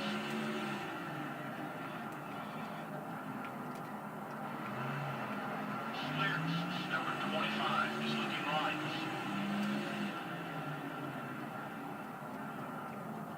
Play soccer, nice, nice. The 41 car is up high. Number 41 is still there. Oh, man. Bonnie just nailed that inside wall in the middle of 1 and 2. Okay, we're clear. So easy to overturn the car in these corners. And now he's got heavy damage on the left front again. Lap 323, he's still running. Number 41 is still there. Just like it was right before the pit stop, both the right front and the left front are pretty heavily damaged. They're all around. So close to that pit window opening up to make it on just one more stop today as well. Only about 4 or 5 laps away from the window opening. Number 1 is down low. The 1 car is still there. They're all around. Contact up ahead. Oh, Jeff Green 38 car. pulled a similar move that Labonte pulled earlier, just running right into the inside wall on corner entry. Even the AI has troubles with it. Yeah, it's just so hard with this game and with these Gen 4 cars Outside. to hit that line consistently. Number 1 is still there. Keep digging. They're on both sides. You'd usually see him block here, but I guess you guys are friendly out there. The 16 car is up Labonte's got the freshest tires in the field too, so that's another reason, even with the damage, that he's just outside. blowing around these guys right now. The 31 car is going hot. They're all around. Got one high. The 15 car is down low. Ooh, contact. You're clear. Labonte's in the wall. Hard contact from behind. 25 car bumped you. Heavy damage to the back of Labonte's car. He got loose off of turn 4, overcorrected it into the outside wall. Heavy damage, and we're probably going to see a debris caution here in a couple laps. Kyle Petty ran right into the back of Terry Labonte. But he is still running. That car looks like junk right now. Five high. They're on both sides. Bonnie's so lucky. That was a hard hit to the right front as well into the outside wall. Number 15 up high. Still there. Just hear the car dragging and bottoming out. 11. It's got a run on you. All clear, mate. He's not racing you as hard as he could. Hopefully he doesn't cut anybody's tire down when he does shed that debris. Lap 331. And I mean, I bet all the way around that race car, one little tiny hit's going to do it for him here today. Hermie Sadler just got into the wall off of turn 2. Labonte needs a caution. He needs it fast. Lead cars are in. Number 19 is up high. We have some drivers hitting pit road. Caution, debris. Caution is out. As they race back to the caution flag on lap 332, right before we were going to see drivers hit pit road. They're on both sides. The yellow flag waves. Well, Labonte just blew a tire running over his own debris, too. I think he just blew a left front. He's going to have to pit anyway to repair that damage, but man.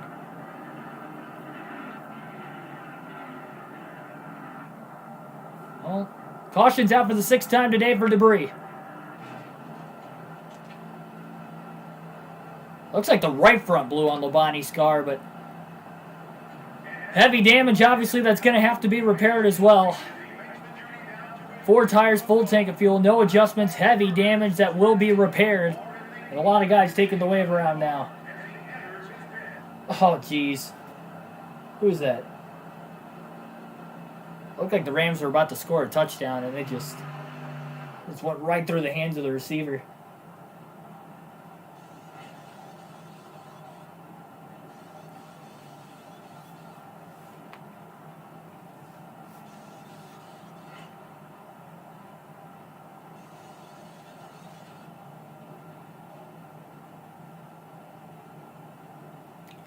Looked like Labonte was the only car on pit road, so a lot of drivers taking the wave around there. Michael Turner, welcome to the stream. We're starting in the back, so be careful and stay out of trouble. All the lap cars are going to line up to the inside of Labonte now as well. Trying to repair the car as best as he could. Green flag back in the air. Lap 336. Contact there with Marlin.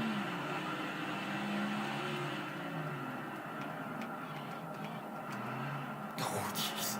Marlin almost ended up in the barriers again.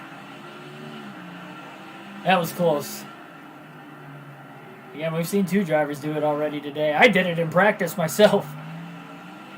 Not hard to do. I get that question a lot too, between favorite driver and least favorite driver. I don't have a least favorite driver. There's not really somebody I just despise in NASCAR. So I don't really have an answer to that question.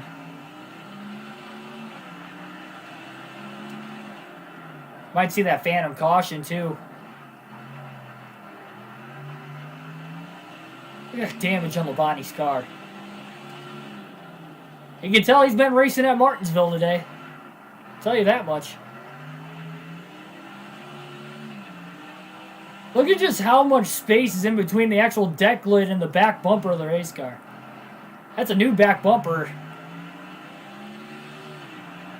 as well, because it fell off the car already. That's why we had that last caution for debris. By the way, that was about a 160-lap green flag run. That was the longest green flag run of the race. You're clear.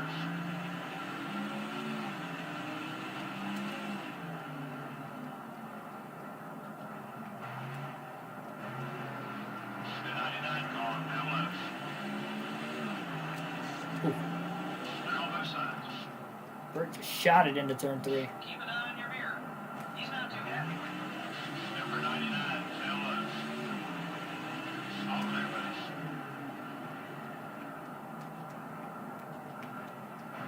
Right side.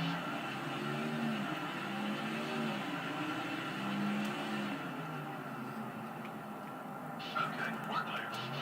Oh, the right front's in the red again. Contact with Mike Skinner. Getting into turn 3. The 4 car is still there. I mean, we're just at that point in the race where that it doesn't take much more damage to severely damage a race car. Oh! Kenny Wallace. A brake check. Terry Labonte getting into 3. Labonte runs right into the back of him. More damage to the right front now. Hold your line. You're still there. Labonte's just trying to survive. Okay, we're clear. All right. The 43 car is passing high. There's some leaders coming in.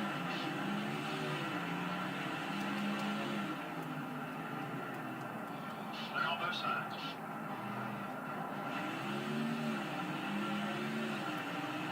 Right side. Johnny Benson just ran right in the back of Labonte there. Not sure what that was all about. Maybe Benson just couldn't get on the brakes in time. By the way, Benson was out of the race for the longest time. But he's back in it after DNFing earlier. Maybe hoping for another DNF. Sounded like somebody else made contact behind. Clear. Got one outside. Go ahead and get on by. He's not going to block. And he really slid the tires getting into turns 3 and 4. Still there. Just hold your line. He's starting to Oh, look out, look out! Rewind. Bill Elliott trying to come to pit road. Stewart trying to get back on the racetrack. Labonte trying to stay out of everybody's way, and there was contact between all 3 of them. The danger of green flag stops here at Martinsville. And with Elliott on pit road, we might see a phantom caution. He brought it out the first time The very first caution of the day, right about lap 140, 150. They're in the green flag pit stops earlier in the race. It was like right at the beginning of the green flag stops earlier as well.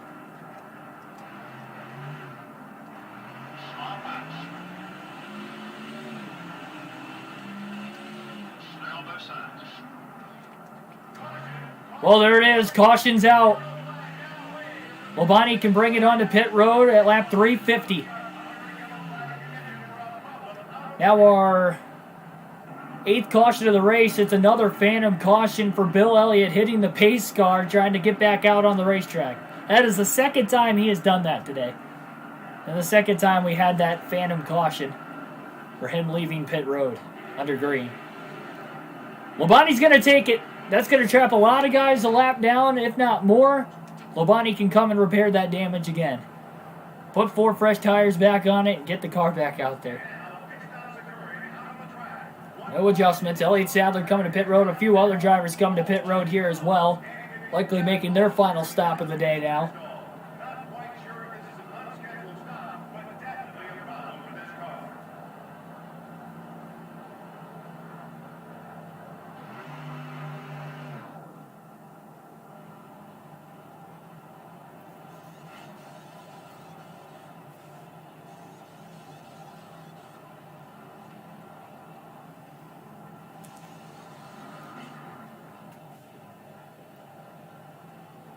Well, more problems on the front tire changer again. This time on the left front, had problems getting the lug nuts on there.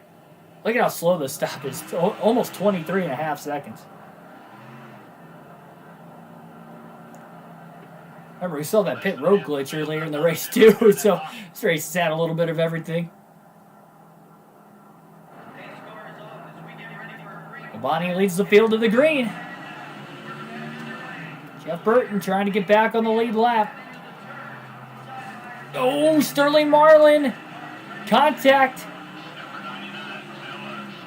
Labonte loose into the corner, and Marlin almost got into the tire barriers. That's about the second or third time Marlin's been so close to getting into the tire barriers down there. Labonte doesn't need another caution because Jeff Burton has just gotten back on the lead lap. Labonte just drills the inside wall up of turn 2.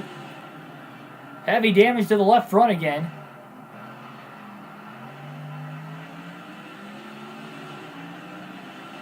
What a crazy day.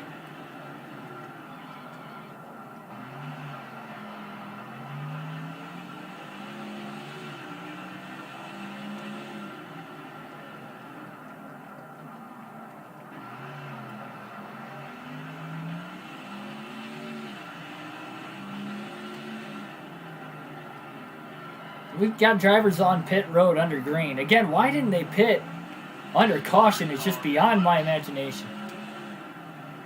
We saw a similar thing at Bristol, too, if I remember right. I think it was Bristol. One of the tracks we've raced at this year. I think it was Bristol because that was a race Labonte won by 2 laps because of a phantom caution for Ward Burton in that race. We've had 2 phantom yellows for Bill Elliott today. Well, that last one didn't really help Labonte. The first one kind of did, but it was so long ago in the race when it happened that at this point, with all the cautions we've had since, it hasn't really made much of a difference.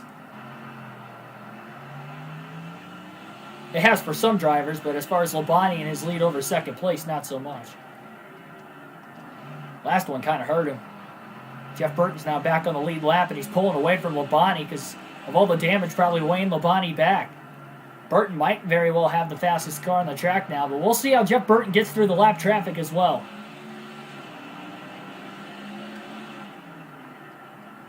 Turn right to go left. I mean, if it's that loose, that's what you got to do to try to keep it straight.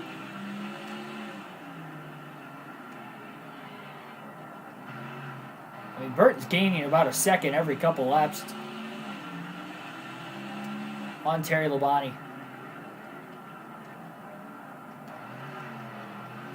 We're going to alternate to the different camera angles for the first time in the race today over about the next dozen laps or so.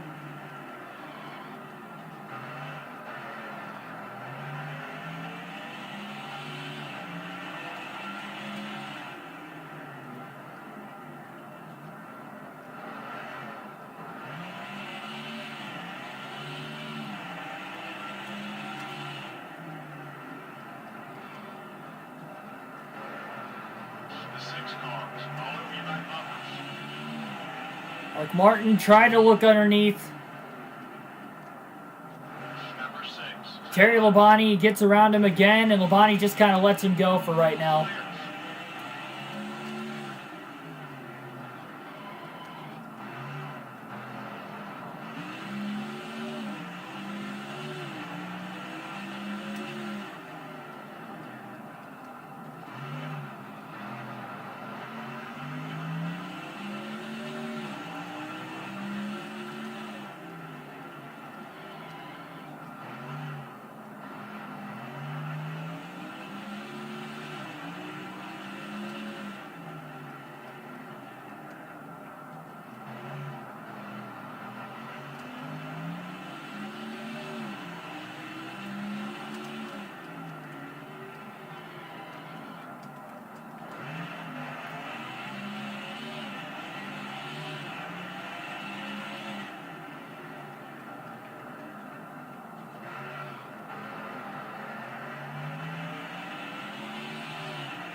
The 24 car has got a run on you.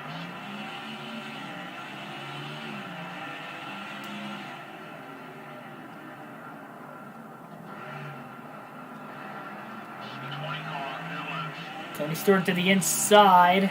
Gets around Jeff Gordon. Almost got around Terry Labonte as well. Labonte continues to try and hang on. I think David Green just kind of brushed the wall up there with Martin to his inside.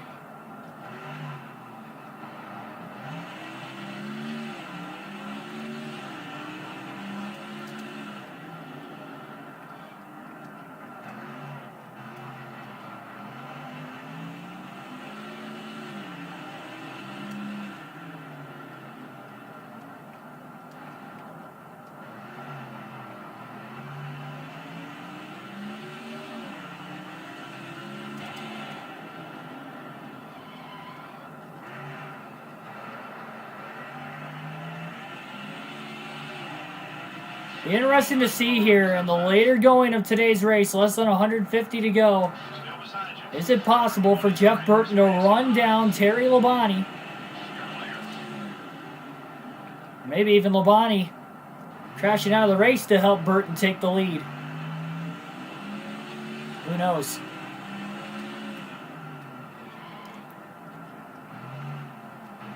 Labonte's being extra patient here as we're getting later and later into the race. And as this race goes on, it just keeps accumulating more damage. 14 and a half seconds back now. Trying to be very, very patient.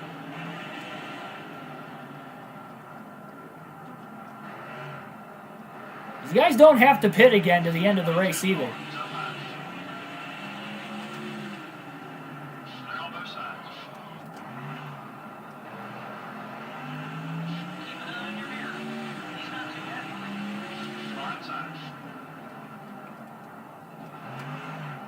Clear.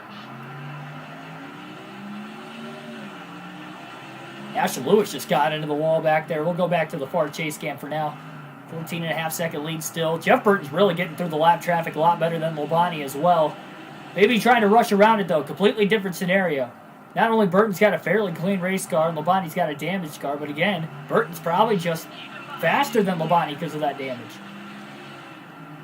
Plus Labonte's also being a lot more patient than I'm sure Burton is. Burton on the attack, Labonte on the defense.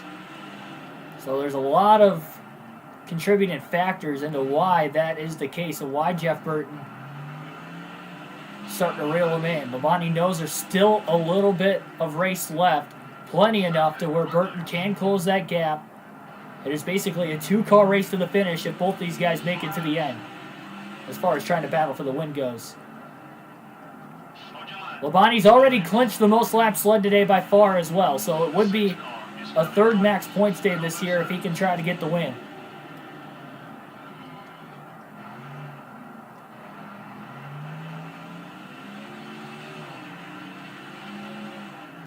Car pass. Clear all around.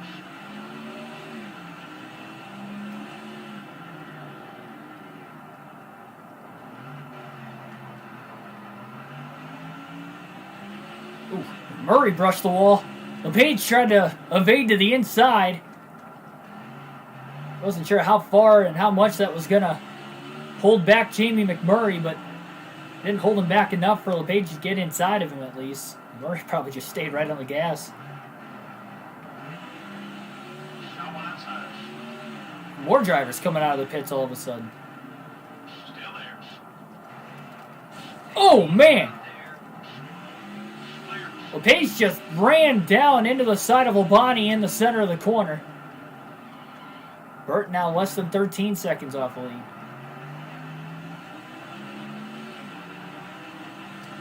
God, he is really closing that gap.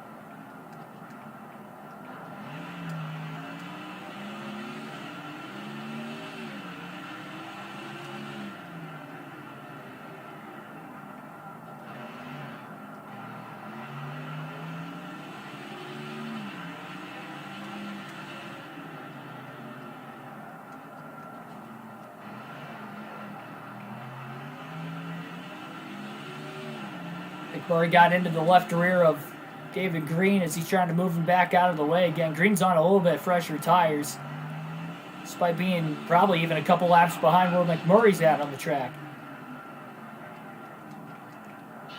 Bonnie just kind of letting those guys race right now.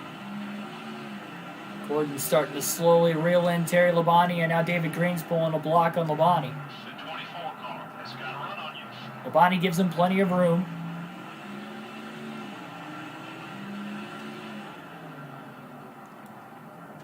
Remember, it's the left front that is severely damaged on Labonte's car right now, but it doesn't mean much more contact will heavily damage the right front once again. Still there.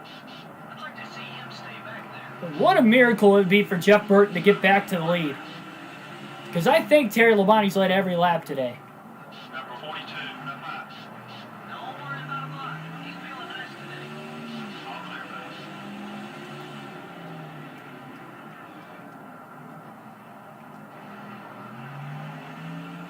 The 22 car is Bonnie's trying to be clean and patient, but he has to rely on everybody else to give him enough room They're on both sides. so they don't turn down into him as well, like we've seen. Pretty fair trade-off of Labonte washing up into other drivers, and other drivers either washing up into him or just kind of cutting down on top of him. Number 25. Being the leader this late in the race, in which he has absolutely dominated throughout as far as laps led. And a fast race car more in the first half than the second half, but still, he put himself in this situation to have this big of a lead. Burton was about 11 seconds back. Now he's almost 13 seconds back again, as he's probably got a big pack of lap traffic right in front of him he probably can't get around. That's cost him a lot of time. They're all around.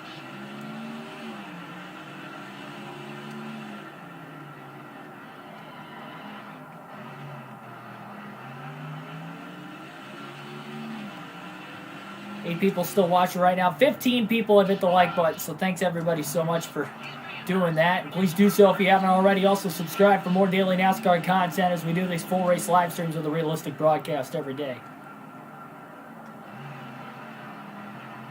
Burt's starting to fade back a little bit. Number 11 is outside.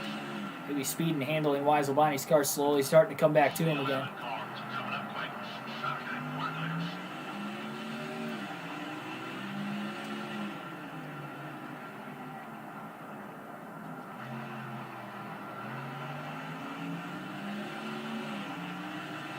Blindside. They're all around.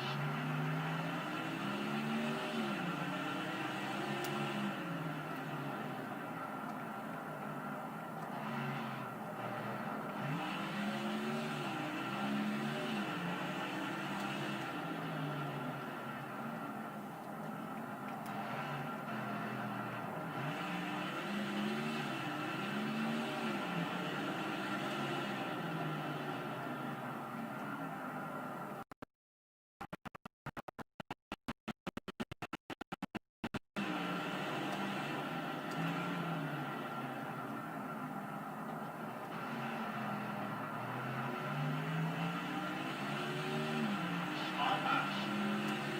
And he finally gets underneath of Ken Schrader. You're clear. Schrader gave him plenty of room once he got to his inside. Labonte clears him cleanly. Number 10 is up high. Contact with Johnny Benson. Corner entry there. Clear on both sides.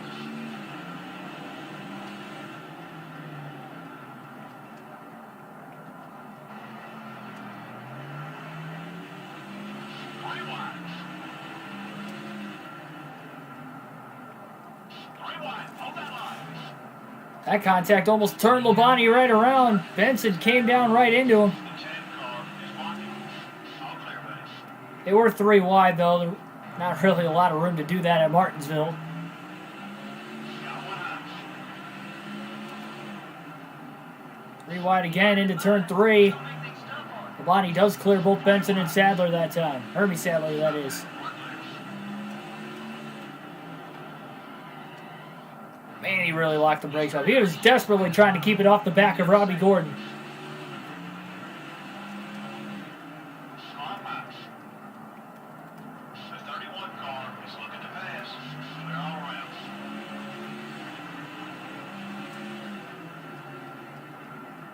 Try to keep him behind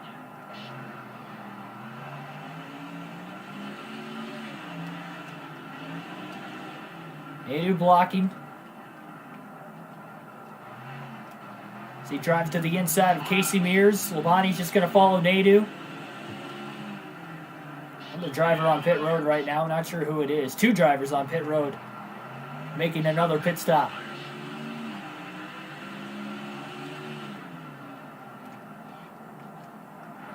We don't want him getting beside us. Tough break for Elliott Sadler as he's just blowing an engine on the inside of the racetrack. We stay green.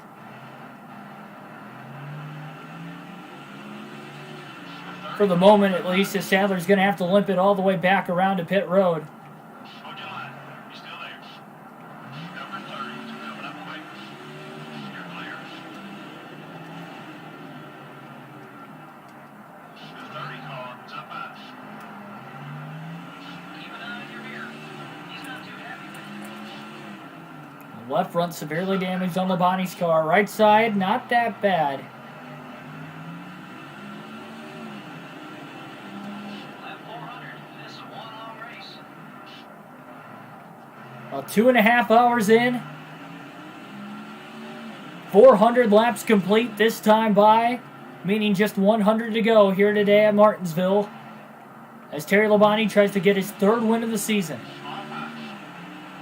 Sadler was, by the way, able to make his way to pit road as his day will come to an end. Engine failure with just over 100 to go. Haven't had many of those today, at least that we've seen. Probably been quite a few that we missed.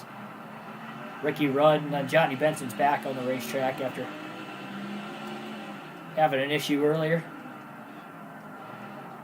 Lost a ton of laps though on pit road, but he might be able to beat Sadler, depending on how many laps he lost before he came back on the track.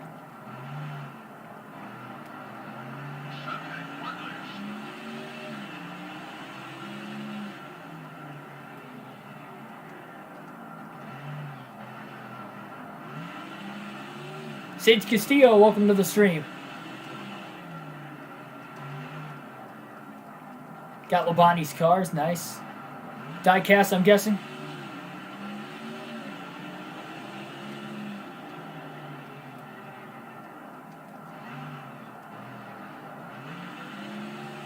Fink Brothers, welcome back. You're clear.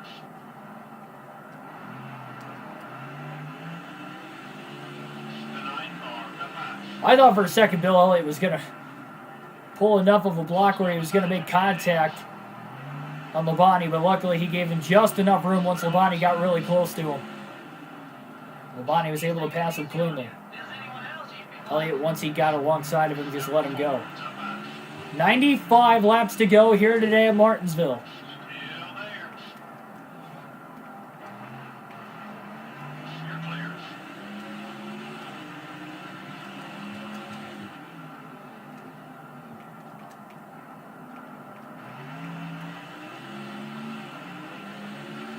Got one high.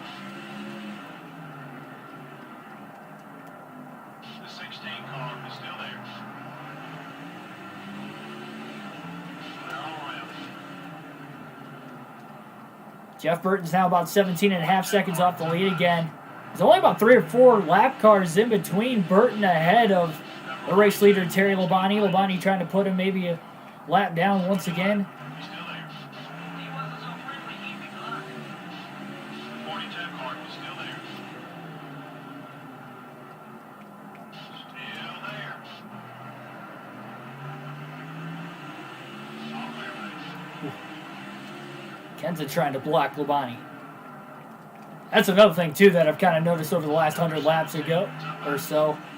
Anytime we're around 100 to go or second half of the race, really depending on what comes first, the AI just blocks so much more aggressively, and that's why you're seeing Labonte get pinched down these straightaways. Marlin trying to do the same there off of 4 before Labonte gets underneath him. Labonte barely kept it off that inside wall entering into turn 1. Again, that left side of his race car is pretty damaged. He's trying to take care of it. He's taking it easy on you. If there's anyone else, he'd be blocking.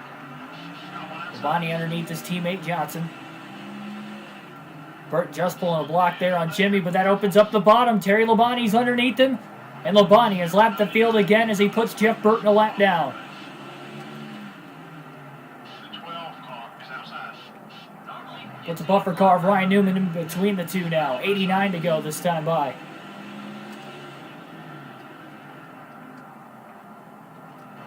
The struggles at the start of the season for Labonte put him in a hole early on, but again, with it being still early in the year, and now he's starting to click off races and get on a little bit of a hot streak.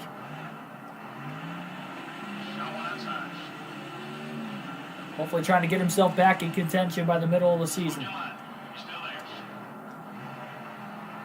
He's definitely working his way closer and closer to doing so.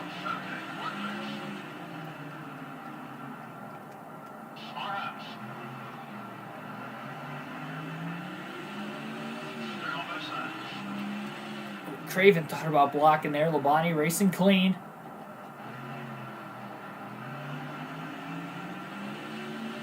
Labonte does not want to see another caution.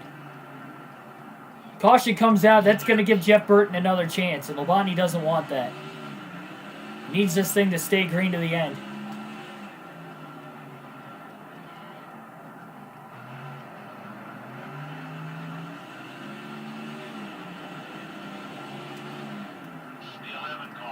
Pretty wide underneath Nemechek, just cleared Joe, as well as Brett Bodine. Driving it in deep into turn 3.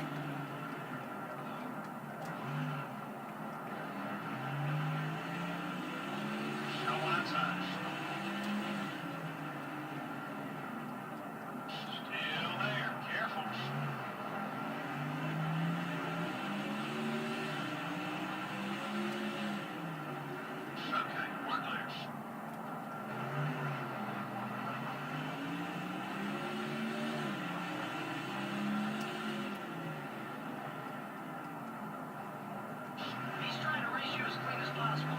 Do the same.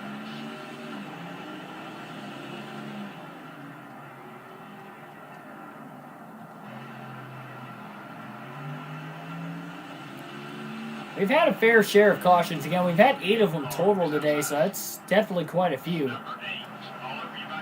After going over 140 laps to start the race caution-free.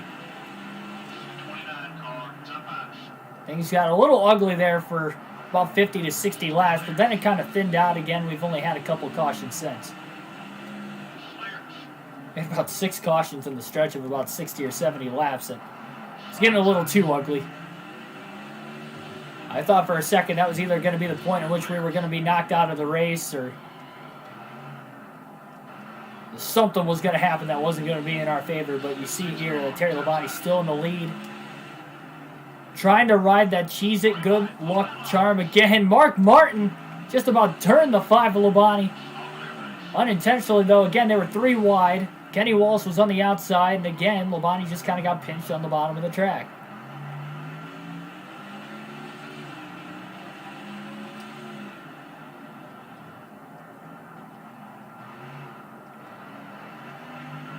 Number 41, come back.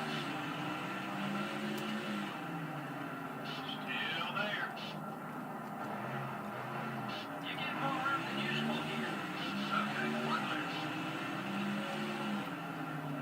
All right. Number 24 is looking to pass.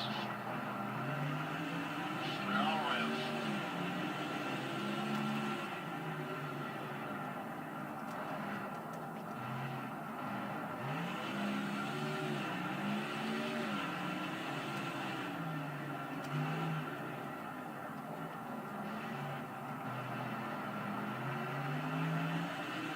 Got one high. Still there. Clear on those sides. Really Sadler trying to block. No. CO2 car, still low. Labonte ended up on the outside. A little extra contact with the left front that Labonte didn't want. Very little, but that's all it could take, perhaps. We don't know. Nor does Labonte want to really test that out. Be careful, buddy. He's friendly now. One good smack will change the matter real quick. Clear.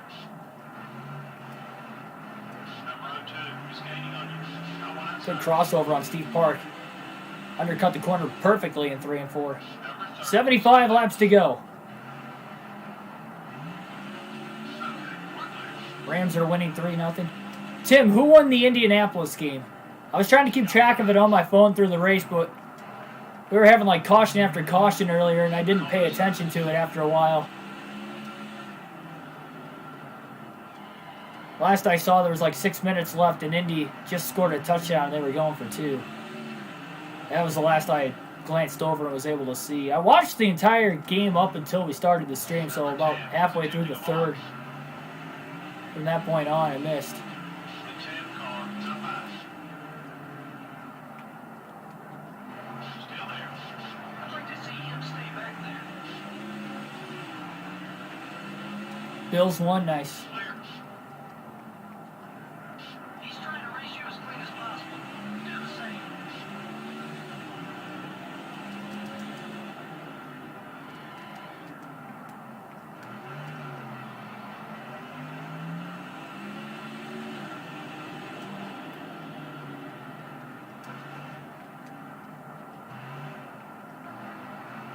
Got one high.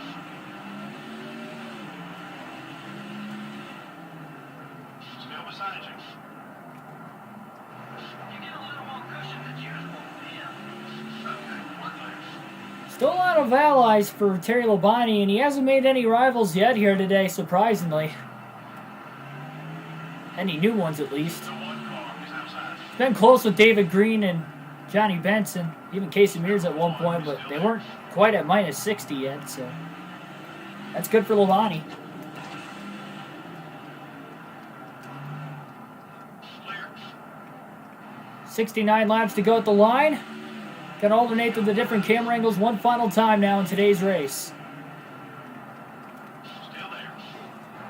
Contact between Labonte and Tony Stewart into 1 and 2. He plays the game clean. You're starting to gain his respect. You get more room than usual here. Got one outside. Clear. The 22 car is passing right. 43 car is outside. Okay, we're clear. Number 19, up high. Jeremy Mayfield trying to block there for a moment. Labonte lets him go. I don't think Labonte has lapped Jeff Burton a second time yet. Car is outside. I think it's just averaging out because he's a lap and a half off the lead. Labonte almost nailed the tire barrier. Luckily, he was able to move up the track as he had the 19 car cleared behind him. Another close moment there on that left front for Terry Labonte. He tries to win back-to-back. Nobody's won back-to-back races yet this season. And Labonte's the only driver to win more than one race with 2 race wins in the first 8. He's being nice and giving you some room to race. This is race 9. The problem is he's got heavy damage now on that right front after contact with Michael Waltrip.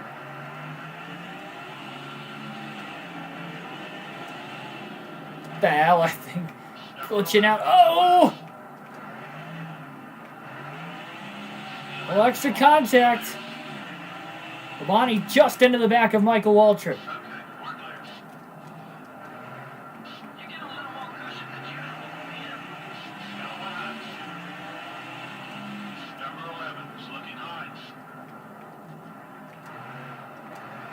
Labonte at least gets around Brett Bodine.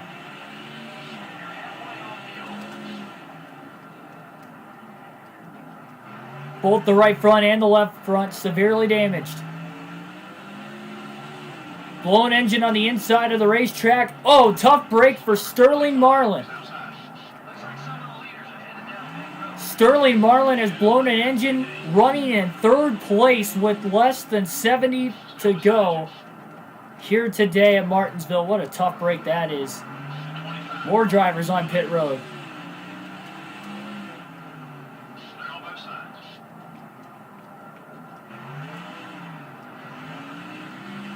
Labonte passes his teammate Nemechek.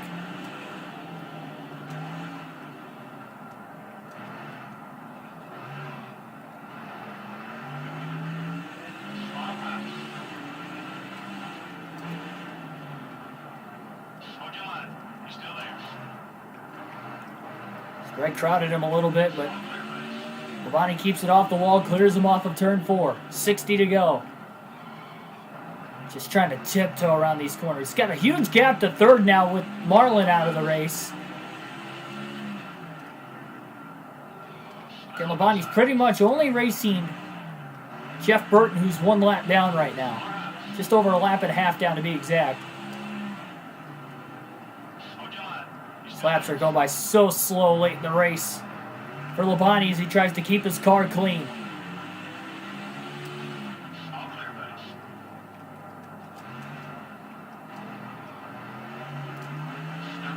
Yeah, I plan on trying to watch it. I don't have to work. Or I should say I don't work on Sundays, so I don't care how late I'm up tonight to watch that game. As long as it's still a close game, you know, at a reasonable time. If it gets too late to blowout, I'll stop watching it. I think that's like one of the few games I don't have anybody on my fantasy team playing this week. Number 16 is outside. Clear. All right. The 16 car is looking right. They're on both sides. Number 17 is up high. All clear, buddy. You get a little more cushion than usual from him.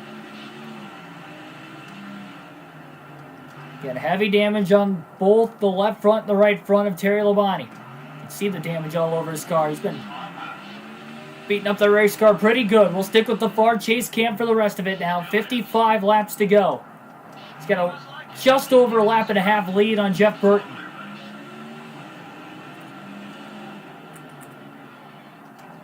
Really locked the brakes quite a bit getting into turn 3 there.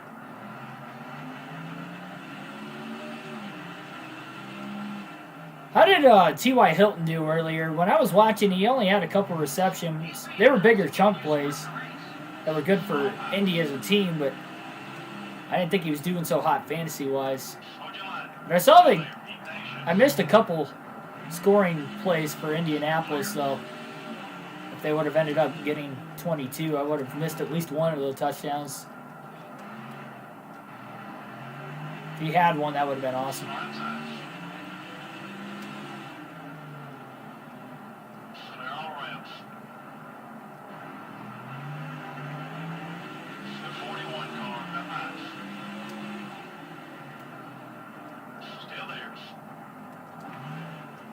Samir's pinched Labonte, but Labonte beats him back to the gas, clears him on corner exit, now working on Ryan Newman, outbreaks him into turn 3. He's feeling nice today.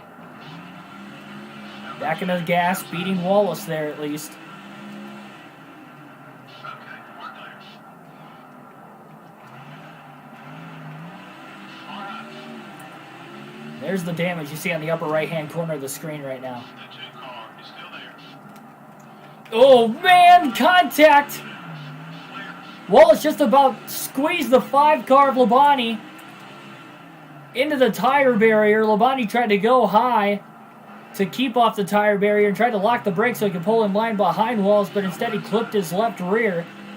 Labonte trying to send it into turn 3 and trying to clear Wallace that way, and he does.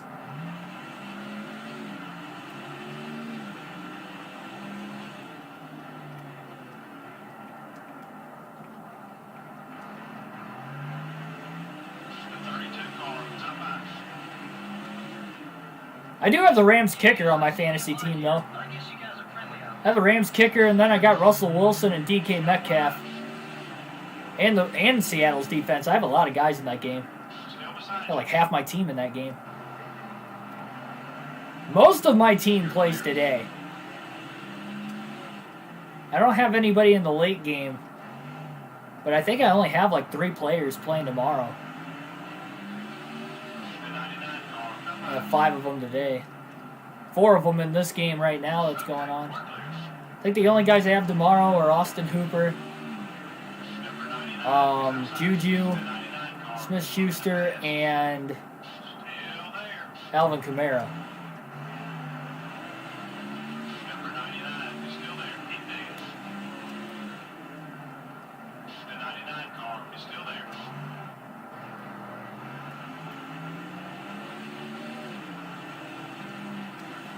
You're clear. Considering the amount of damage that's on Labonte's car and knowing he's probably not going to go the final 45 laps without making any more contact, Labonte's considering 22 is still bringing that car to pit road. He's got about a lap and a half lead over Jeff Burton. 22 car is still there. Careful. Sorry, about a 2-lap lead. He just passed Burton a couple laps ago. Unless Burton's ran him back down again, but I don't think that's the case. So I believe Jeff Burton is just now 2 laps down. So he's only a couple car lengths or a couple cars behind Terry Labonte. I think there's only 3 lap cars in between the 2 of them. Got one eye.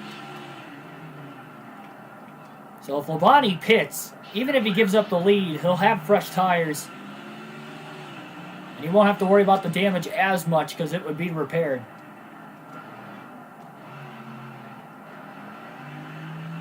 Far inside.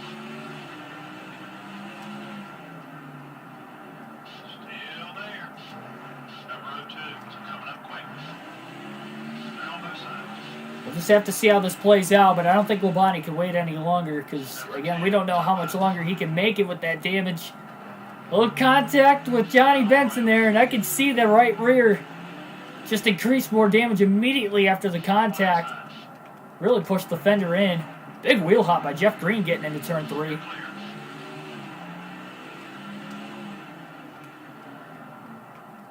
taking it easy on you. If there's anyone else, he'd be blocking. Got one eye. Clear all around.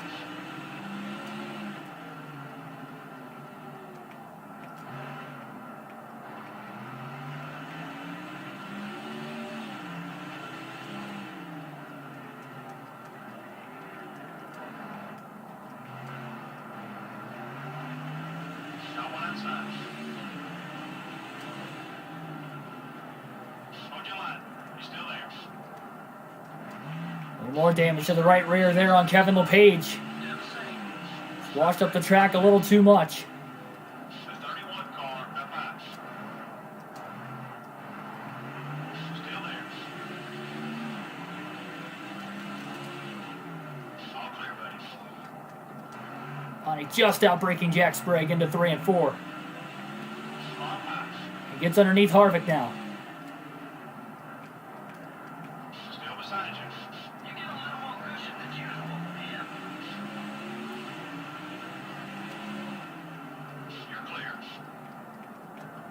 Passes Ward Burton. Burton almost crossed him over. Labonte to the inside of Kyle Petty now. 45 car is still there.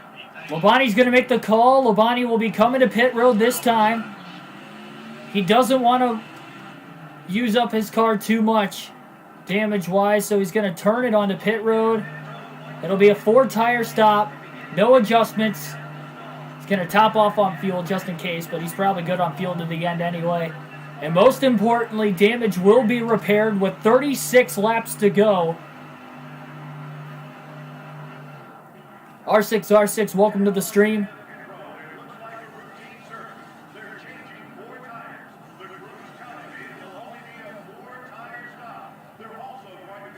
Nerve-wracking time, and you know what I'm going to do? I'm going to open the bag of Cheez-Its to give us the good luck, because that is what has happened this year.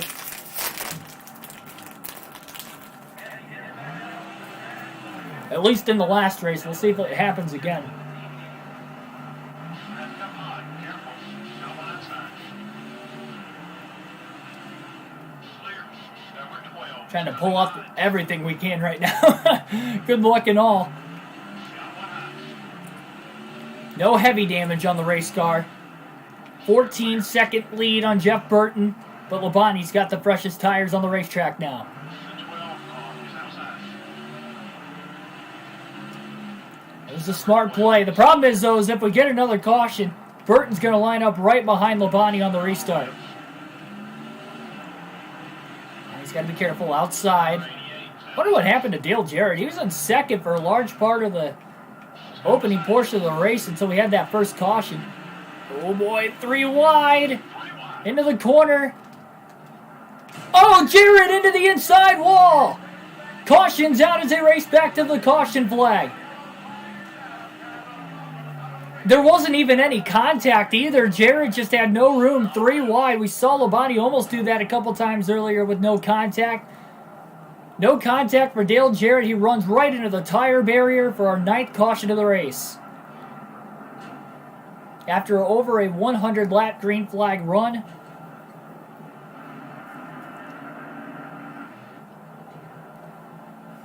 I thought these were supposed to be good luck. Labonte's staying out of the pits. He doesn't want to give Burton the lead. Some drivers hit pit road there, but they were all a lap down or more. Well, more than a lap down, I should say. Green flag back in the air. Wheel spin for Labonte on the restart. Burton to the inside. He uses the bumper. He tries to turn Terry Labonte for the lead, but he just couldn't quite turn him. Wow. Labonte hangs on barely.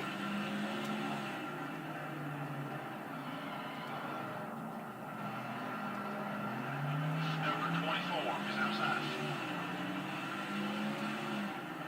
Now desperately trying to get away. Clean air as it gets around Tony Stewart. Still got fresher tires than Burton. I think Labonte still led every lap today, by the way. Car's not heavily damaged, and he's got clean room to run for, at least for the next couple laps.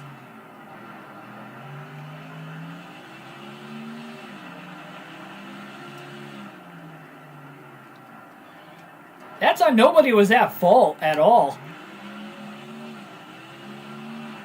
Someone just wasn't going to make that corner because they were 3 wide, and nobody made contact. They tried to give each other as much room as they could, and unfortunately Jarrett was the driver that got the worst end of it. How about that restart where Burton just about turned Labonte off of turn 2? About hooked him. Labonte drives on, hangs on to the lead, and just 25 laps to go this time by. We have never had an issue with the barrels at Martinsville until today on this channel. Especially in this game, even. Even in Season 1 here, we never had that problem. But today, it's happened 3 times for whatever reason. Whether there's been contact or not. Number 41 is coming right. Hold your line. You're still there. Okay, we're clear. The 30 car is up high.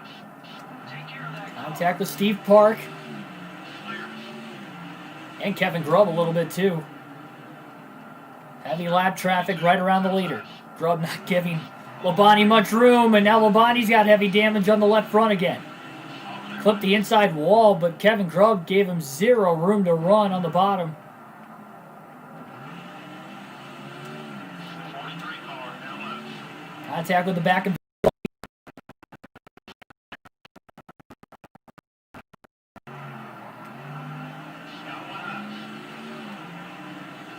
trying to do it for our sponsors, Cheez It, for the 2nd race in a row.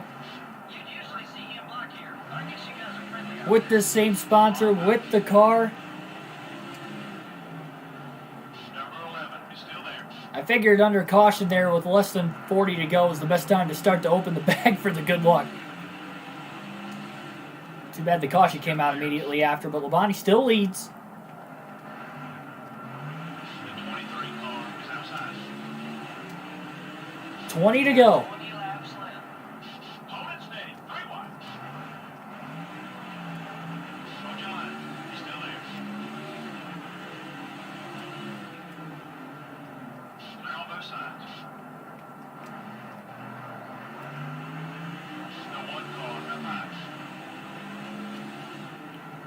8-second lead for Labonte over Burton quickly. Again, Burton's on a little bit older tires. You got lucky like usual. You're clear. Number 22, top 5.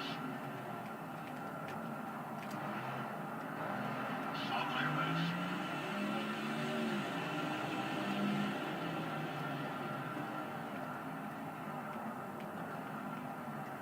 You get a little more cushion than usual from him. Blindside. Number 42, he's still there. The 42 car. 3 wide. Oh, no. Contact with the 15 car. Heavy contact to the right front again with Waltrip, though, for Terry Labonte. You're clear.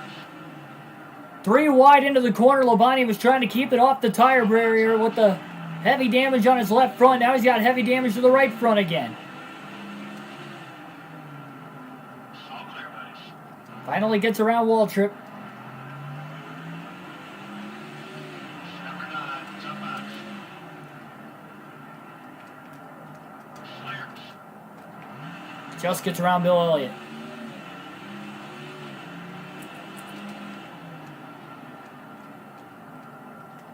You'd usually see him block here, but I guess you guys are friendly out there. The 17 car is outside. Still there. Careful. Number 17 is still there. Tim, who scored for Seattle? Clear, buddy. I must know. No outside. Clear all around. Good thing Dale Jarrett gave Labonte plenty of room. A little bit of open space. About the next half a lap. He's been pretty good about Maybe less. Labonte quickly closing in on Rusty Wallace again. 12 laps to go at Martinsville for Terry Labonte. 14-second lead over Jeff Burton. The 2 car is up high.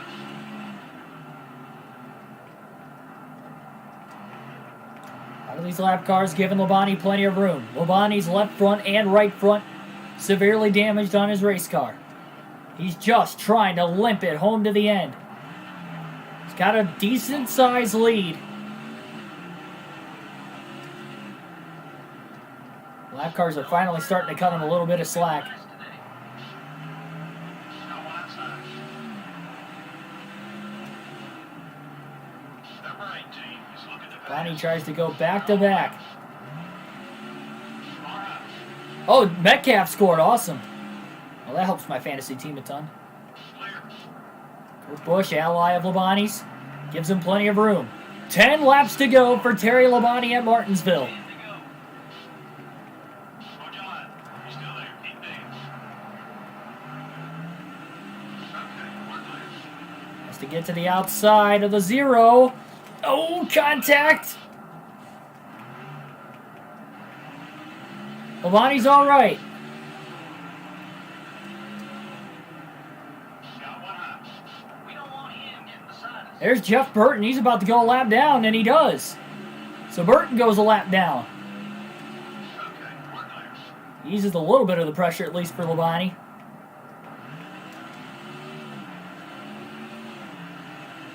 No outside. Still has to make it to the end, but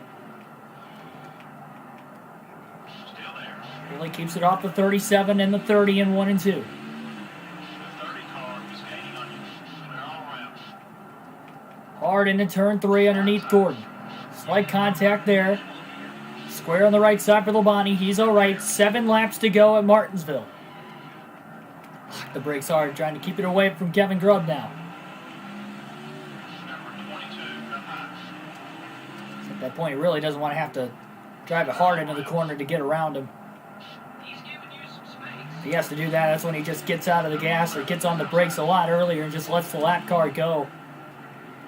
Hold your line. Big slide getting into 1. Labonte luckily had Bodine cleared. Okay, we're clear.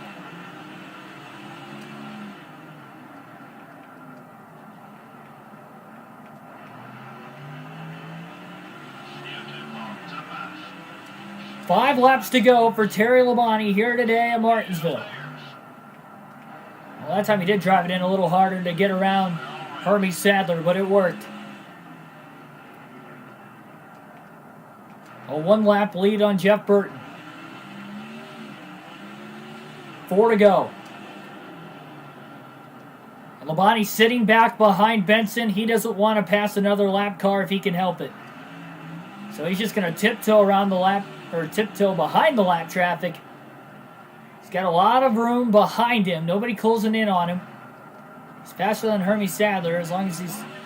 Caution for debris right in front of Labonte as they race back to the caution flag. Labonte, actually, it was his caution for debris. That might end the race, though. 10th caution of the day. Debris for the second time. This time off of Labonte's car. Sorry, third time. Second time off Labonte's.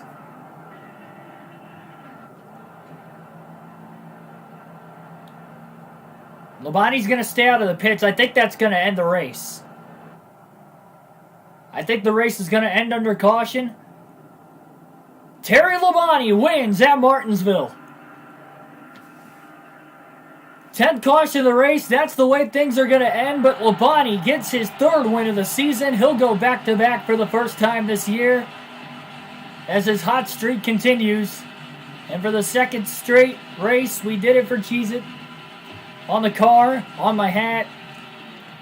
And we opened up an actual bag of Cheez-Its.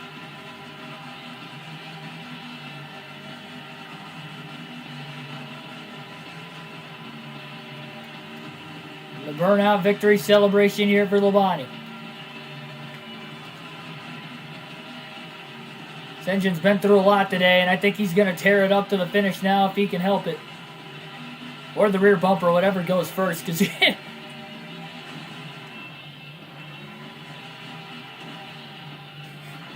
I'm just trying to kill the car at this point. Beaten and battered and all, but Terry Labonte gets the win. Without a hood, too. Oh, I'm trying to blow the engine. We don't have to pay for it.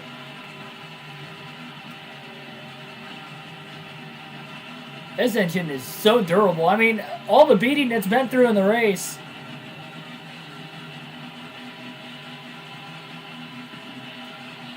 Look at this. The smoke show. Barely even see the car.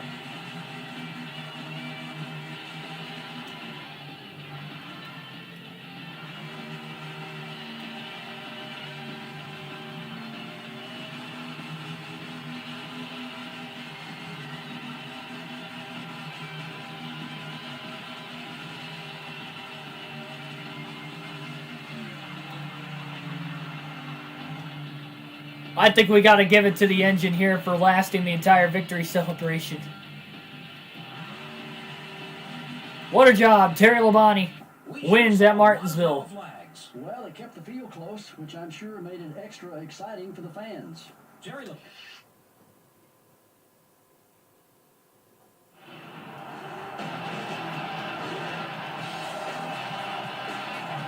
I tried to blow the engine in the victory celebration. It was not going to blow. Look at how damaged that is. Some of it's from the burnout, but most of it's from the race. The hood fell off at lap 497. If it would have came out a lap sooner, we would have had a race to the finish between Terry Labonte and Jeff Burton, but that wasn't the case. Labonte will get his 3rd win of the young season. 9 races in. And he's won now 3 of the last 4. And he is showing as the short track king early in the year, winning both the Food City 500 at Bristol and the Virginia 500 today at Martinsville. 1 lap lead on the field at the end of the race for Labonte. He was up by as much as 3 laps in this one. He led all but 1 lap today. So he almost led every lap. That's unbelievable. 499 of the 500 led. Labonte with the win. Jeff Burton 2nd. Jeff Gordon 3rd. Tony Stewart 4th. Mark Martin rounds out the top 5. Kevin Harvick 6th. Kurt Busch 7th. Dale Jr. 8th. Ricky Craven 9th. Bobby Labonte rounds out the top 10. Great run for Craven again. Another top 10 this year. Solid start to the season for him. Good comeback after hitting the barrels to bring out that, what was it, 2nd caution of the race at the time? Just less than 200 laps in. Take a look at who all DNF'd. I want to know who led that other lap.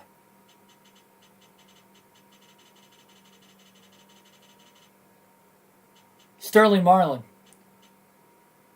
So Marlin led one lap today. And I think that was when we had that pit road glitch. And we were stuck on pit road and he got that lap back and restarted in front. I think that was what it was. Because we were still in the lead lap, but I think that was the only lap that Marlin led was off the restart after that.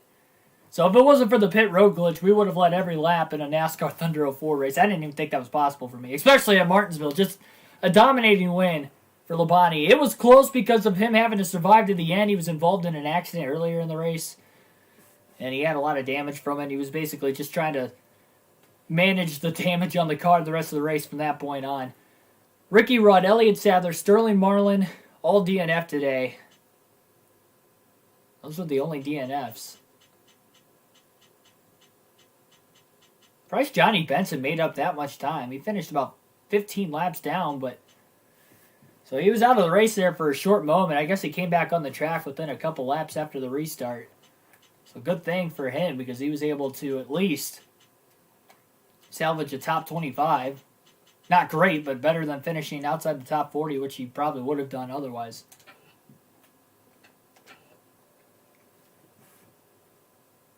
Take a look at the upcoming races on NASCAR Thunder 04. We go to California Speedway tomorrow. Start time will be at noon Eastern Standard Time. So thanks for everybody also tuning in here tonight. Hit the like button if you haven't already. Up to 17 it looks like. Awesome. Awesome job tonight, guys. Thanks for everybody tuning in as well. I know the NFL playoff games are on, so the viewership was down a little bit. I kind of expected it to be, but thanks for everybody spending your Saturday afternoon along with us on the channel here today. It was definitely a fun time. So California will be the next race. Then we go to Richmond on Monday, and the All-Star race will be on Tuesday. Coke 600 will be the following Sunday. Those are the next 3 points races on the channel for NASCAR Thunder 04, and again, the All-Star race in that stretch as well. Just 2 races until then. Thanks for everybody tuning in here today. Like, share, but most importantly, subscribe for more daily NASCAR content. Hit the like button down below if you enjoyed the race, the commentary, the video in general, and it helps me out a ton. Also, as mentioned plenty of times before, helps with the algorithm and getting these videos and streams recommended under other related NASCAR content on YouTube. So thanks everybody for that. And yeah, just thanks for spending the afternoon with us on the channel. It was a lot of fun. Terry Labonte gets his 3rd win of the season. We'll see if he can go for 3 in a row tomorrow at California. Again, noon Eastern Standard start time for that one here on NASCAR Thunder 04 on the channel. Have a good rest of your afternoon. Enjoy the NFL games if you're watching some football this weekend. I'll see you tomorrow.